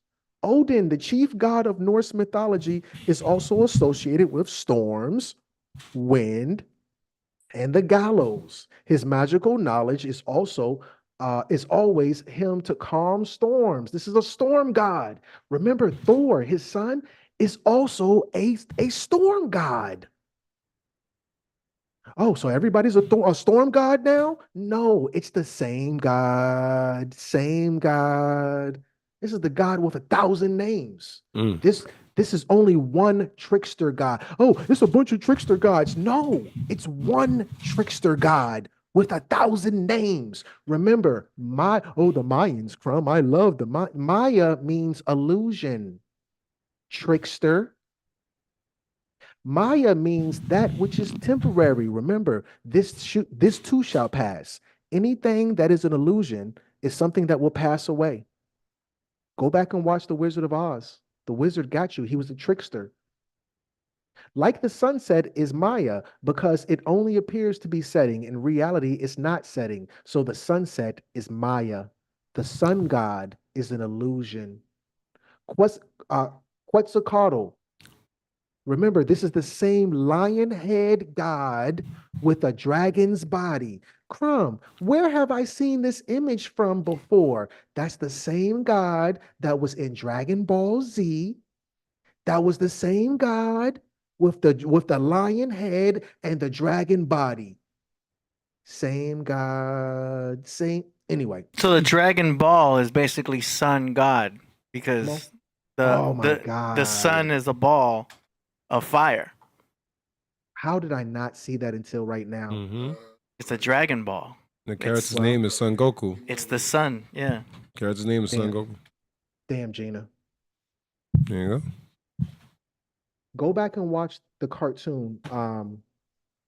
I forgot what the cartoon was with that Hawaiian girl and The Rock. What was that? What was that cartoon called? Oh yeah. You have it up there, It starts right? with an M, right? It starts with an M. Moana. I think it was called Moana, yeah. Mm-hmm. In the cartoon Moana, the god that she's dealing with, there's multiple gods. The god that she's dealing with, played by The Rock, is called Maui. Maui is the great culture hero and trickster of the Polynesian mythology. Same god, same god. This god is a shapeshifter. Mm-hmm. In the movie, he was a shapeshifter. Mm. Who is the Hindu god of trickster? Krishna. Krishna is Christ. Mm-hmm.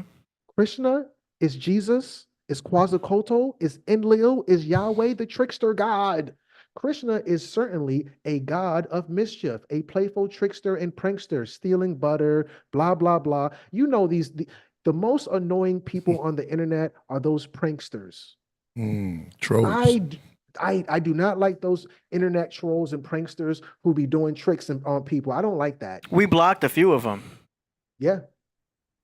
Because you got, listen, Puff like the party and you got to tell them no. Mm. We got to put a stop to the trickster gods. Mm-hmm. This is thecollector.com in an article titled, Who is the Greek god Hermes? One of the 12 gods on Mount Olympus. Remember, because these gods, they love to be on mountains. Where did Moses meet God? Hey, God, I'm about to catch an Uber. Where are you at? Well, come to the top of the mountain. Pull up. Moses got to go to the top of the mountain. You want to see God. Mount Olympus. Why do gods always be on mountains? I don't know. They just like, Anyway, one of the 12 gods on Mount Olympus was. That's true. Right. Remember when Martin Luther King had his epiphany? What was that called? Oh, that's right. I've been to the mountaintop. That's where you go to meet God. In Jesus' name. Hermes famously wore winged sandals so he could fly between the heavens and the earth and the underworld. That's the trifecta: heavens, earth, underworld. That's the triad. That's the Trinity. A trickster, traveler, thief, troublemaker. Yes, Hermes Trismegistus, Thoth, Tahuti. Your loved. Everybody loves Tahuti. Yeah, but he was a trickster too. But yeah, family. That's it. The same God, Yahweh, trickster God. Joke's on us. And we get tricked because some of the tricks we get are like eclipses. The sun is playing a trick on us. Because now it's like, hey, it's dark. Oh, no, it's not. It's just, you know what I mean? So all of these astrological events can be considered tricks. Do you know what I mean? Or the sun's being mischievous. You know what I mean? It's hiding. It's hiding in the clouds. Yeah, it's a trickster. Somebody. Do you know what I mean? Or even Mercury. Anything that's mercurial can also have to do with tricksterness. Yeah, because we're also very naive. Well, remember, Go to your email. Hermes is Mercury. And anytime somebody plays a trick on you and you misunderstand something, everything is backwards. Retrograde. Hermes Mercury retrograde. The trick. That's the trick. It's backwards. But yeah, this is the fool's journey. I don't mind a trickster God because we all play the fool, and this is the fool's journey. So we might as well have a trickster God if we're gonna play the fool. Sometimes. It's a beautiful metaphor. Wise man can play the part of a fool. Yeah. That should be the name of this episode, right? It's hard. That's hard. You killing it. All right, yo, I got to do this special for you. Go ahead, play it. Got it? Okay. Do you want to set it up? King's List. Yeah. Oh, I gotta play a little bit of this. This brother be tapped in. I'm like, man. Oh wow. Yeah. Exclusive. We can't play it all, but. Oh, wow. Yeah, wow. This is the first time I'm hearing it. Wow. The god Absu married Tiamat, not found in Matthews that you read a lot. This about the black Jews that the key unlocks. Books from the past schools, master poured tea from pots. The Absu personified fresh water. Tiamat was salt. Cosmic order was brought out the palm water with force. The waters mixed like sauce, became thick, then dense, then tossed. The stars that became two other gods, Anshar and Kishar. Was it planet Risk and Mars? What you predict? But I had to fix the bars. Okay, their children was Anu and Ki. Anu was sky dad, Ki was land and trees. The rain that poured down, it was said it was Anu seed. Then Ki gave birth to the ones who decreed the Anunnakis, Enlil and Enki. Enlil wife was Ninlil, the holy of holies. Then Ninlil birthed Nanar. After she conceived, he was sent to the underworld for impurities. Enlil, that is, seduced her to have his kid, which was Ninar. Ninar became the moon that's over the bridge. They changed his name to Sin. Now think of Moses and the commandments of 10, but this is much older than those grafted in. Back to the gods of the Sumerians. Ki was fertile, so she had another son named Nergal, the god of death that was Mercury. It's all in their text, they left journals. Shout out Inside to Purpose. pyramids with the steps vertical. God Enlil couldn't sleep, cause all the humans making noise beneath in the streets. It gets deep, so he caused a flood. But his brother Inky held a grudge and warned the man. I think I can do a little bit. That was a good job. Okay, that was nice. I like that. That's the first time I heard that. Oh man. Yo, who's that? I can't give away your secret. Only Crumb can make me leak something, man, from the Praxis album. Yo, shout out to Purpose. He did the beat. Word. Yeah, man. That's hard. Angel. The hell Yeah, man. That's crazy. I'm glad to hear that. Yeah. I can't do it all. Good looking. Word. Oh man. Yo, that presentation you gave was incredible, man. Was that the end? Yeah. Oh wait, your audio's down. I would say yeah. Check your audio, Crumb. There you go. Yeah, sorry about that. Yeah, the God with 1,000 names, the trickster God. That was cool, man. Yeah. Yo, Aurora, shout out to Aurora Borealis, man. Yo, that was heavy. Oh. Now, you know, we got Naphtali. She wants to build. She said, would you build with me? She wants to build with you. You know what I'm saying? She had hit me up while you was going in. So we can make that happen if you down with it. But we'll do it on some other, some other chamber. Mm-hmm. What? I'm about to hit 40,000. I'll be at 40,000 subscribers. Nice. Maybe in about a week or so. Man, big up. That's the only reason I'm saying that is because hopefully I have presented myself as worthy of having KP as a guest on my channel as well. I would be humbled, honored, and grateful. Consider it done. I'm there, bro. Just tell me when. Where I'm on there. I would love to come through, man. Whenever you want, man. Yo, that was incredible. Man, it's good to be back. It's good to build with you, man, as always. And it's like, there's a lot of homework to do. And it's like to sit back and go through it, man. I just ask everybody to go through it and, get your mind right. Yeah. Because there's a lot out there. Right, AD? That's right. AD said Yakub for the first time. Yakub. And it's real. And it's real. That's what I call my buddy Jacob. What up, Yakub? Yeah. Yeah. Hot Arabian Desert. And but Crumb said correctly. If you're very close to the heart with religion and everything like that, he's not trying to seat you. He's not trying to change your opinions or your beliefs or anything like that. The dogma. You know what I mean? Because you know how people are. People going to be all offended and everything like that. You know what I mean? He's not trying to do that. He's not trying to seat you. You know what I mean? So listen, learn, chew it, and spit out the bones. You know what I mean? Yeah. I'll go down.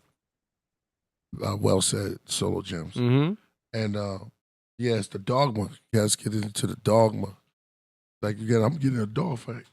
Then it becomes crazy. What was that? We were watching something, Wisecrack. They said first the fanatic, but something turns into you got to better remember it. Oh, you said with Wisecrack? With fanaticism? Yeah. Then it gets into like the bloody, you can't be wrong. We got to get into the circle, the square circle and stuff. No, I'm locked up in my opinion. You can't change my mind, and I'm not gonna stray away from that. I'm dug in. Yeah, fanaticism. Exactly. Yeah. Man, that was great. Mm-hmm. What else you got going on besides me coming on your show? Muted. Mm-hmm. Sorry about that. Yeah, so I'm plotting my next move right now. Next week, yes, it is next week, is Tupac's birthday. Mm-hmm. Oh, somebody else. Yeah, that's right. Shout out to all the Geminis. Mm-hmm. Yes, Tupac was a Gemini. Yep. And that day, his birthday, is also Father's Day. Mm-hmm. Yeah, I know. That's why when they cut it, wow. Yeah. So I'm going to do a video called Dear Mama Destroyed, Tupac's Daddy's Revenge.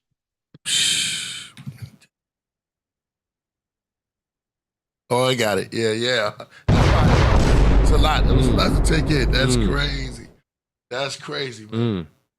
Because the situation between Tupac, his daddy, and his mama was very similar between Kanye, his daddy, and his mama, which is very similar between Kirk Franklin, his daddy, and his mama. Did you hear what happened to Kirk Franklin?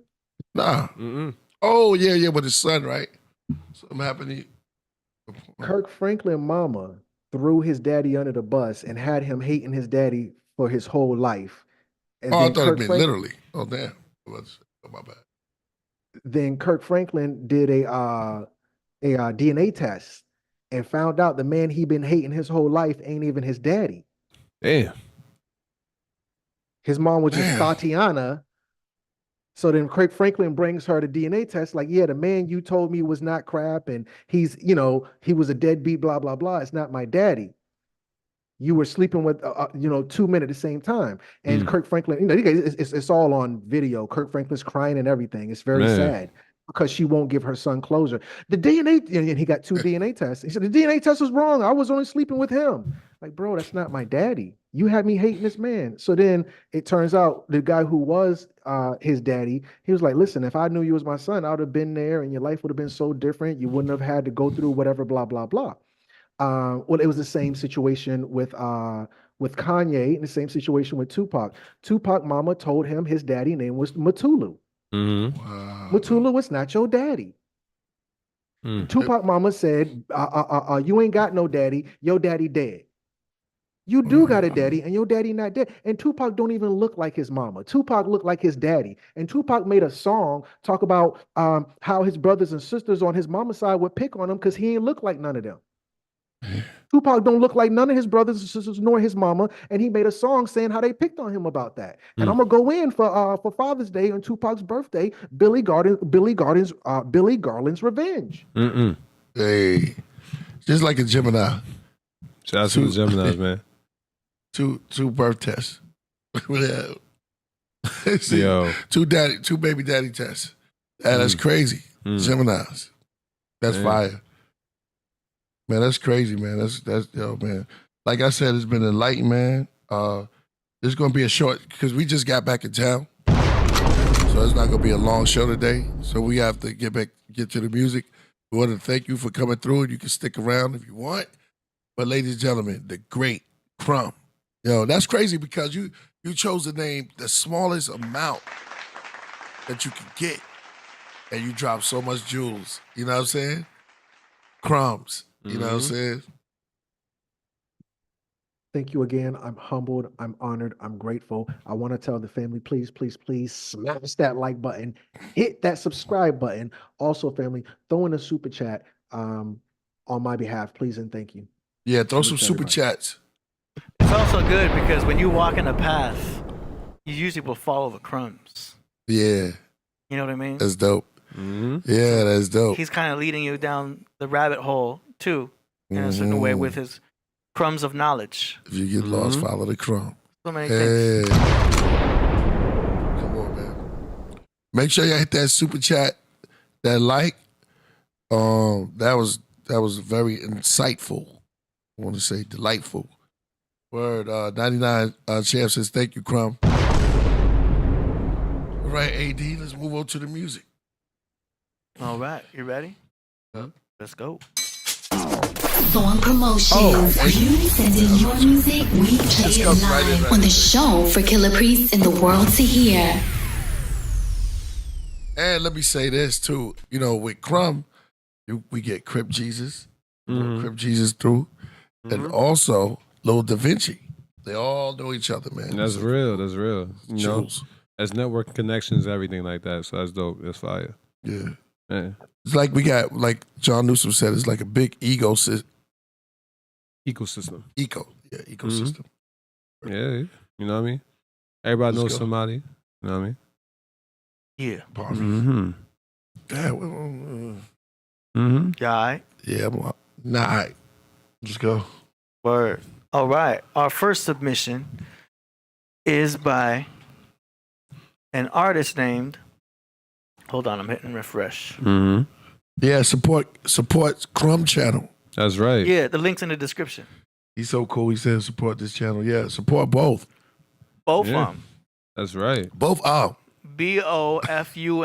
Support both of them channel. Both of them. That's right. Volver. 3 Volver. Moonflower Serenade featuring Ink. Ian and Quiet. Deep Search Collective. All right. He said protect all cause. Here we go. Show that now. Shoot now. Action.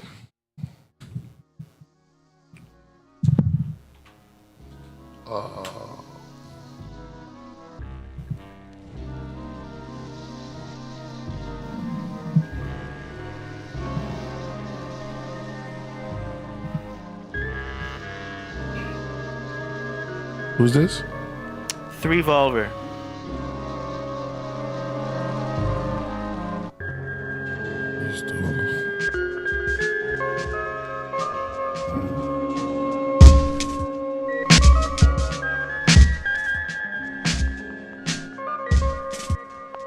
must resist you, must persist for. To exist there must be risk you. Hope you wish you, bleed your wrists you. Know this much you get stuck. Not every drop's blush. The hollows both flush. The sweet of the fruit punch. Tis I, Malvi and Rose, casting a song without me. The heart lies and truths barely spoke. Talks to the wind whilst dancing on the hymns. Simile, simpletons, peacock, their idioms. I've seen them come and not twist their metal to knots. Soil, water, sun, wash, rinse, repeat to the beat of the drum, wrapped light against the heat. Repeat the deluxe flux. I'm always on blush face whenever we face front. It's all for the front lace and all for the on wear. We dare reveal revel. Rebels made of trouble build muscles of purpose. We turn this sperm that. Taste this gag back. The life hack is unplugged. Let drugs induce bloom. In blades of grass where no shadows cast. Escapism, nocturne emissions. Ablazing bluish hues and moon-grown views. Vis-a-vis, her, him, or me. Forlorn and free-form, fit as a fiddle. Flummoxed on a sojourn, pondering riddles. Well, riddle me this, who walks in the rain? The heart skips a beat and it rarely complains. Oh, her, no damsel in distress. Sunset silhouette, so far, Sunday best. Never have I ever nodded up in nervous thoughts. Tiny torch temper. Quiet set the scorch, all the urge to hurt her. Reverse introvert her. Emergency brake skirt, pull to cool the fool's fuse.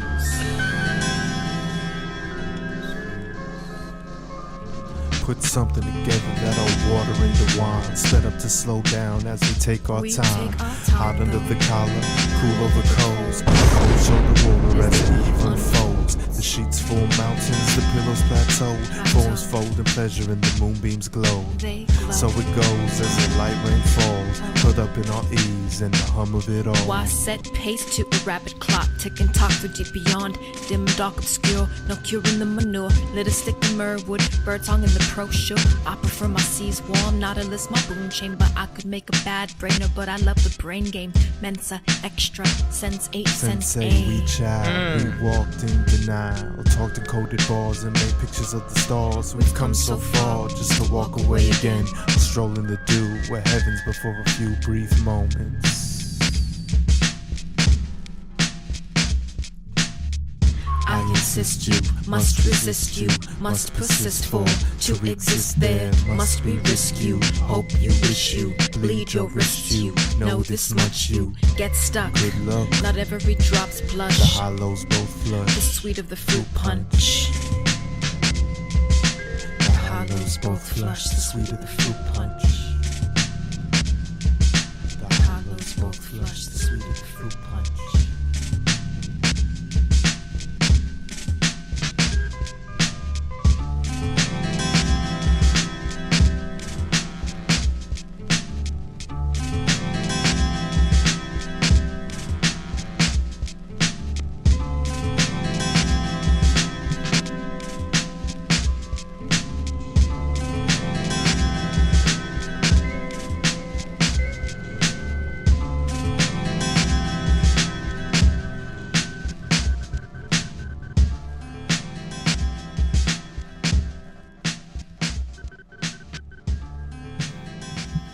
Cool. I like that.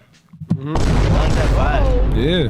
That was chill. Yeah. That was hard. That was dope. Body. That was dope. That was hard body, man. For real. Came off like remind me of a Nickelback. Nickelback of fun. Yeah. Nickelback, yeah. Digable Planets. Smooth. I like when the male and the female, the chemistry going back and forth, you know. Got that soul, that kind of like playful but joy, but getting it out type of vibe. Real. Yeah, I agree completely. I mean, I can't say much more than that. It was a dope song, dope track. They killed that. I love the beat. That was fire. Great submission. Shout out to 3 Volver. Coming up next, we've got Kane Morales featuring Red Sun, a.k.a. Omega Red from Philadelphia with a song called Reaching for a Key.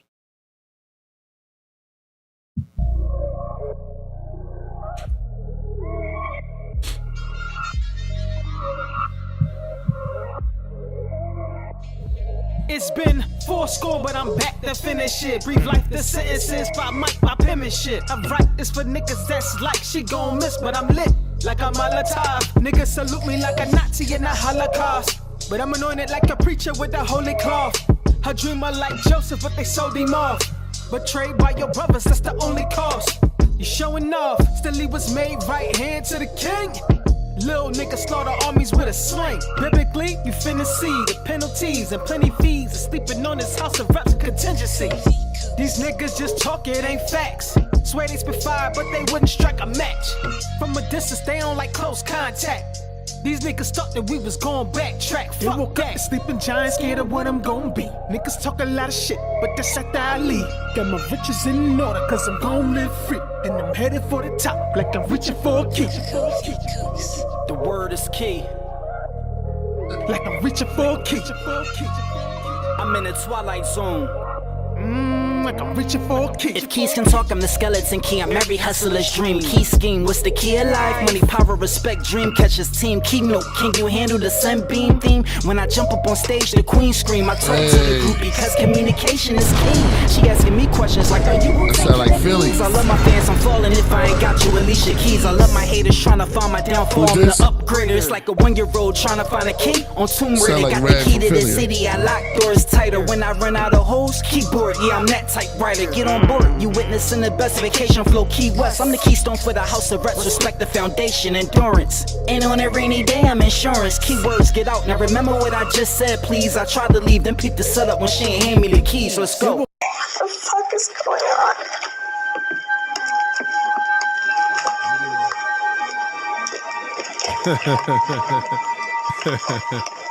Where are those keys, Rose? You know I can't give you the keys, right, babe? Yeah. That's my favorite part of the movie, Woke up sleeping giant, scared of what I'm gon' be. Niggas talk a lot of shit, but that's at the alley. Got my riches in order, cause I'm gon' live free. And I'm headed for the top, like I'm reaching for a key. Like I'm reaching for a key. Like I'm reaching for a key. That's right. Yo.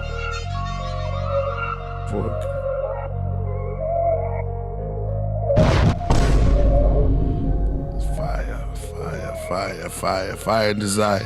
Red Sun, Kane Morales featuring Red Sun, aka Omega Red from Philadelphia, reaching for a key. That was great production, great beat, great mix. All that was fire. I got nothing critical to say about it because that was just great.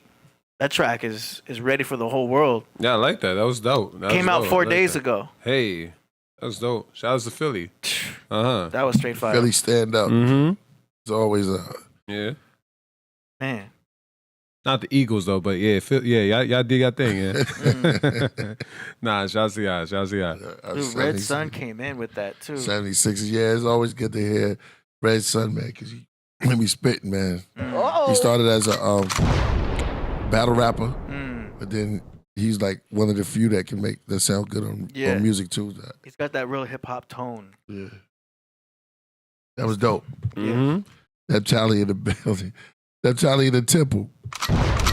Going in. Shout out to the sister. Nice. All right, great submission. Shout out again to Red Sun. Coming up next, we've got a track from David J. Blazer from Port of LA with a song called Compound Silly Balls. I think I drank too much of that. Yeah, you good. Oh, we maintain it. Yeah. Feeling good, yeah, we feeling good. Know what I mean? Maintaining the same frame. That's right. Damn shame. Spider sense tells me this cake isn't for eating. It's for throwing! Your cake! Hey, yo. I'm sure I'm the gout in your big toe. You the ass on my steel toe. I have the ass though. How does it feel? Same plateau, still in a funk. But by funk, I don't mean funky, I mean how it's always stuck. Letting loose ever since M was driving drunk in a fire truck with a siren stuck. Spitting rhymes, it was tight as fuck. Many chickens clucking my duck skin before I dunked in. Young buck horny as fuck, throwing darts and still able to function. Before, during, and after, theories of spontaneous combustion. Never using the lambskin. I'm good with a napkin. Versus having an ass win. I'm busting my name all over your ass skin. Wipe it up. Yo, I'm tight as fuck. Stoked. Stick in the fire with the desire to smoke the whole entire ounce, but then I gotta bounce after we tote. I got devils to hunt, munchkins to punt, over but through the crossbar. Double pun intended in one blunt. Stick a crucifix to evil spirits, busting balls, laces out, throwing flags at facts for ass interference. Like Ace did a Finkel, investigative reports with the sprinkles. Animals love me, yet I do little. You're not even a man, let alone a man in the middle. Fuck a pyramid scheme, I'm a one-man team, yet run with a clan, all part of the plan, networking the cream, but still doing my thing. While created special, I was born as a rebel, designed to find devils and send them back to hell's landfills, and even lower level, or should I say layered. But just to keep it fair, I always say a prayer and try to lift them up before I send them there. That said, I do too much already, but now you get the gist. Approach with the velvet gloves, be cocked back with your iron fist. Start with the love, and if they try to come at you, buckeye hood. Turn the other cheek means to forgive. It doesn't mean let some kid trying to run up on you and rob you. Say, do you really need it? And if they pull a gat on you, pull a gat on them, and just make them start bleeding. The Bible's kind of twisted and been rewritten so many times we don't get it. At the end of the day, it's love with forgiveness. At the end of the day, it's love with forgiveness. And forget this. Don't mind me. 9 rhymes at the top of the mind. All right, hey, definitely an improvement from last time. I can hear like you started off pretty good. Like the way it started flowing in the beginning was cool. You had some cool rhymes going on, and then it kind of sounded like you just kind of cut up a freestyle again. But you have a lot of potential. But don't be afraid to go back and re-spit. I can tell you're cutting up your freestyle, but some stuff can sound better if you just re-spit it because the delivery is so key. Like you might have some rhymes that work, but if it doesn't sound like it has conviction, it may not have the impact you're really looking for. But hey, the beginning of that, huge improvement, man. I can already hear how your style's coming up a lot better.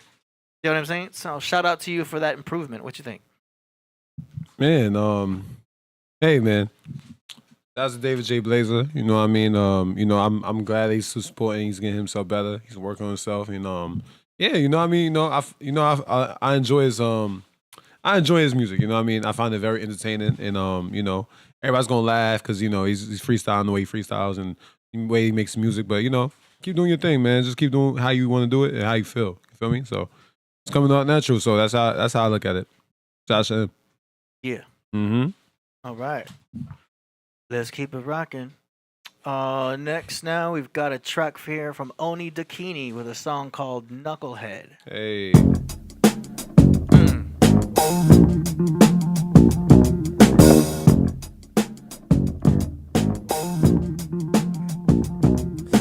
Knucklehead, undercover federal, it's better now, later, alligator skin, camouflage, human body wrestle, demons in my sleep, dream walk dead, dog tongue, angel speak, reach iron, pink lion, keep iron close, splash through the scope, television is a joke, a television of hope, tell the people religion's a hoax, wishing the riches but broke, cash rules everything around, shipments of dope. The government got the drug game locked up, and you get locked up for the same shit as punishment. You ever wonder how the pack called a kettle black? Pull the black metal, frontline, attack rebel. Rebel, we been trotting on the wide press much too long. We too strong to die stressed. Better get a move on in silence. Before we group up and peace turn to violence, you knucklehead. Yeah, you just a little fake faggot ass bitch, fucking knucklehead. Yeah, you just a greedy, low down, dirty shame, knucklehead. Yeah, you just a bigot and a swine eating knucklehead. Yeah, you little bigot ass, fake ass, faggot ass knucklehead. Yo, you fucking bitch made gangster, you a little motherfucking knucklehead.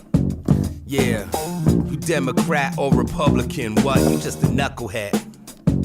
Yeah, you hide behind your corporations, motherfucker, you's a knucklehead. Yeah, you little vain ass, pussy ass, fucker, you's a knucklehead. Undercover federal, it's better now, later, alligator skin, camouflage, human body wrestle, demon in my sleep, dream walk dead, talk tongue, angel speak, reach iron, peak lion, keep iron close, blast through the scope, television is a joke, It tells the visions of hope. Tell the people religion's a hoax. Wishing of riches but broke. Cash rules everything around shipments of dope. The government got the drug game locked up, and you get locked up for the same shit as punishment. You ever wonder how the pot caught the kettle black? Pull the black metal frontline attack rebel. Rebel, we been trotting on the wine press much too long, yo, we too strong to die stressed. Better get a move on in silence before we group up and peace turn to violence, you knucklehead. Yeah. Hey, that was hard, man. I like that. Mm-hmm. That's cool. I don't have the name of the MC. Oni, I need you to send me the name of the MC for that. I want to make sure he gets his credit. You know what I'm saying? I'll put that in the description at the end of the show. But that was a dope track. I'm assuming she made the beat. Mm-hmm. And that was cool. MC, what you think? I'm rocking with it. It was dope. I like that.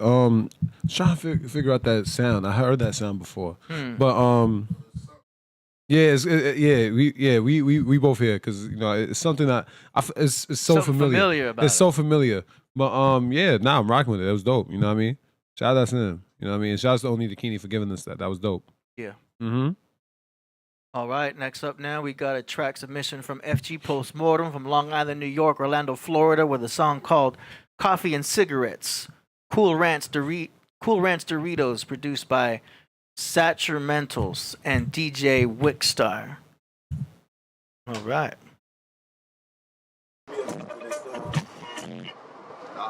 Uncle Sonic gave us more than just clean, healthy water. He gave us more space. He at it again. He puff black smoke like no Pope at Vatican. He gets stuck frozen, pose a mannequin. Black out and wake up with people mad at him. After he dipped his cigarette and left the scene dusted like checking for fingerprints. Leaving evidence with the facts and clue. Left Mr. McGoo on a glass of booze. I feel like smacking you with a telephone book. Won't leave any marks. Just a skeleton shook like gelatin looks, wobbling its mold. The hell with you crooks and souls that you stole. Robo-satanic homos on some go-go gadget shit. Fuck out of here with Cholo and what that faggot Drake said. Leave him crippled in a wheelchair, back in Degrassi in the Mickey Mouse Club. Get molested by Nazis.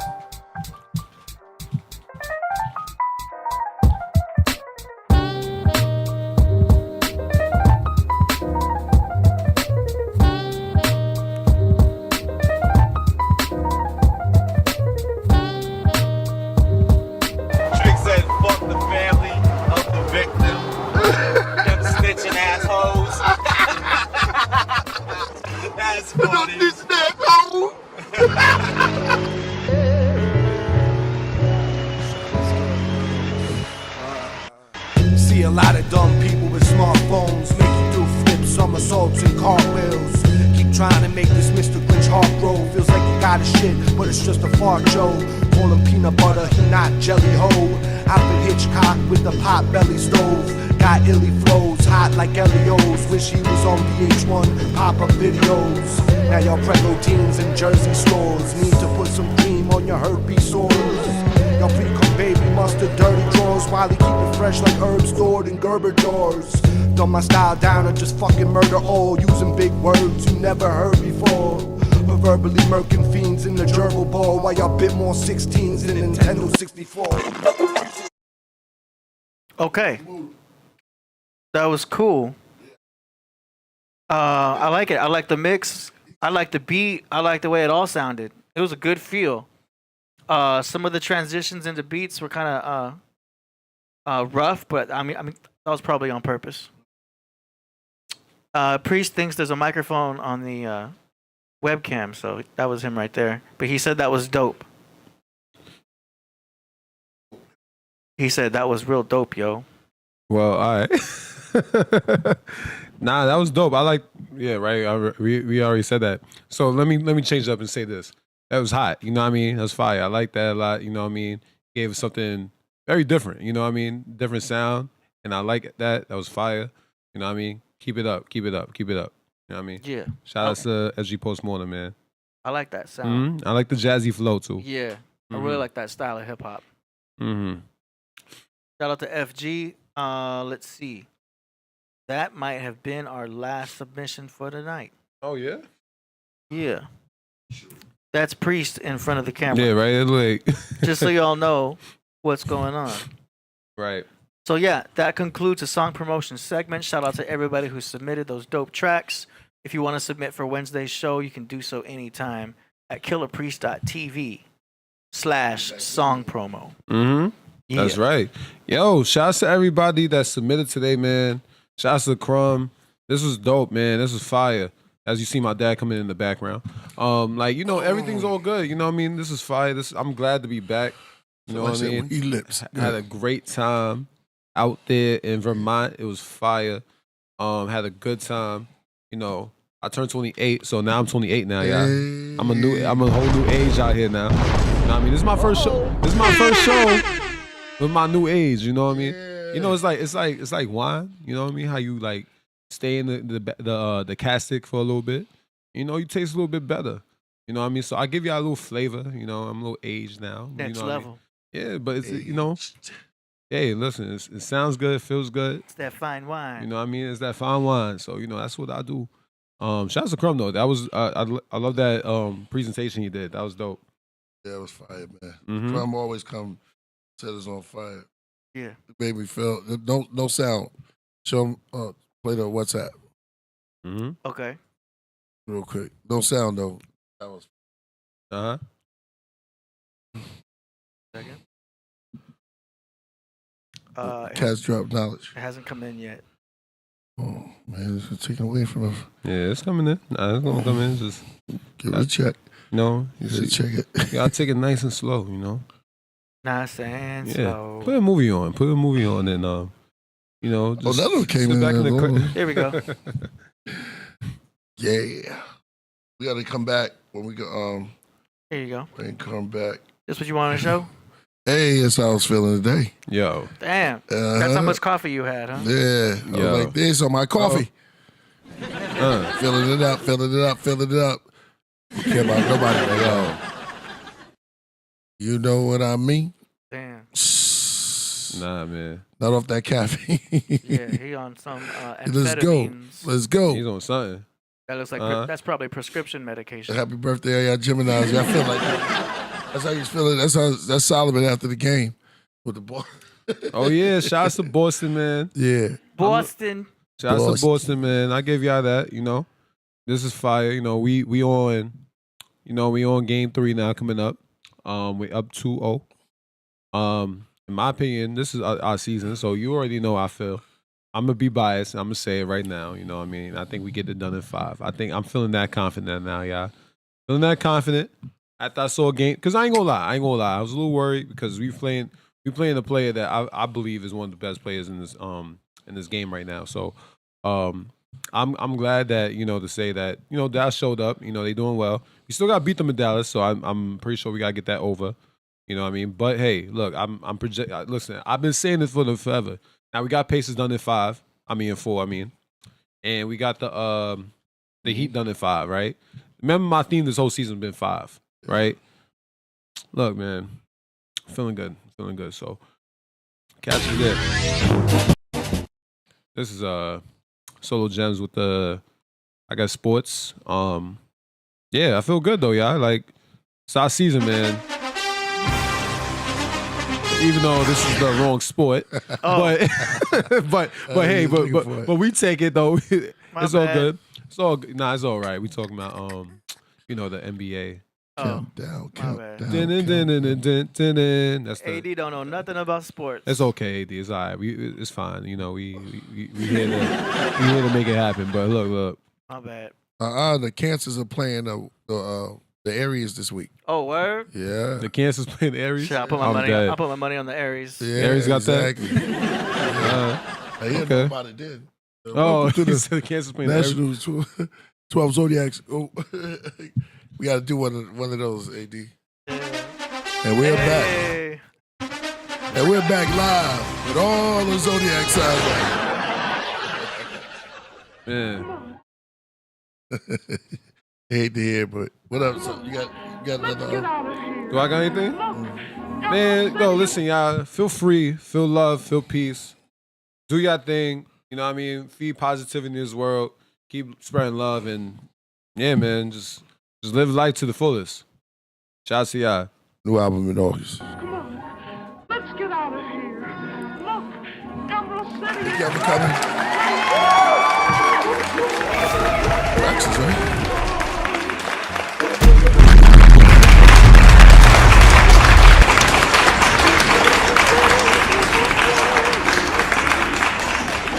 Let me give Cap a call. Let him know what's going on over here, man. Yo, what up, G? Right. I'm over here at the spot. Make sure this count is right. That's right. Get that money right. Stack it all up. Got you. Man, everything's going smoothly, man. Don't worry about it. I need 100 grams flat plus by tonight. Don't worry, I got you, son. That's right. Put it all in the machine. Right. Got it. Now. Do that now. I need to see this count immediately. Pronto. The throat slasher, ghost casher. Pastor made an oath in the back of the chapter. Factor, blood of the goat splatter. Tiptoes of Africa. Massacre for rappers. They hang up your corpse after. Bodies plastered. And walls beneath the floors. Priest and Kappa, Donna. Beats by honor. Conjure, then conquer. Stomp ya, haunt ya. Bloody fangs and Wu-Tang. The thought the W's like bat wings. Bruce Wayne. Never reveal our true name. We from the place where there's a few games that clash like loose change. Black Messiah, shoot through cathedral doors with rapid fire. We knew cats who eat rats. Went from a stove to a trap empire. Who knew from a few grams in a pot could make you the man on the yacht? Till it all stops, gunshot, then you expire. When she touched down on the beat, there's no escape from kicks and snares, the beat of a great drum. The fingers is like firecrackers. You keep making that heat for the fire rappers. Iron secrets when you know it's iron in the beat. Nigga shot from Pro Tools, sirens in the street. I come through with a beat that you're not familiar with, and wet you up with a song that I can kill you with. The black microphone with the gorilla grip. Beats never worthy, nigga, I'm a killer's bitch. We cut records into a millibit. Blasting out the speakers till you feel a shit. Cyanide darts, the killer hits, smash to the mix. Killer bees, digital arsenal is spent. I'm like a battle rapper coming out of the bricks. Brainstorming on you, my team forming on you. The spirit of the music start horning on you.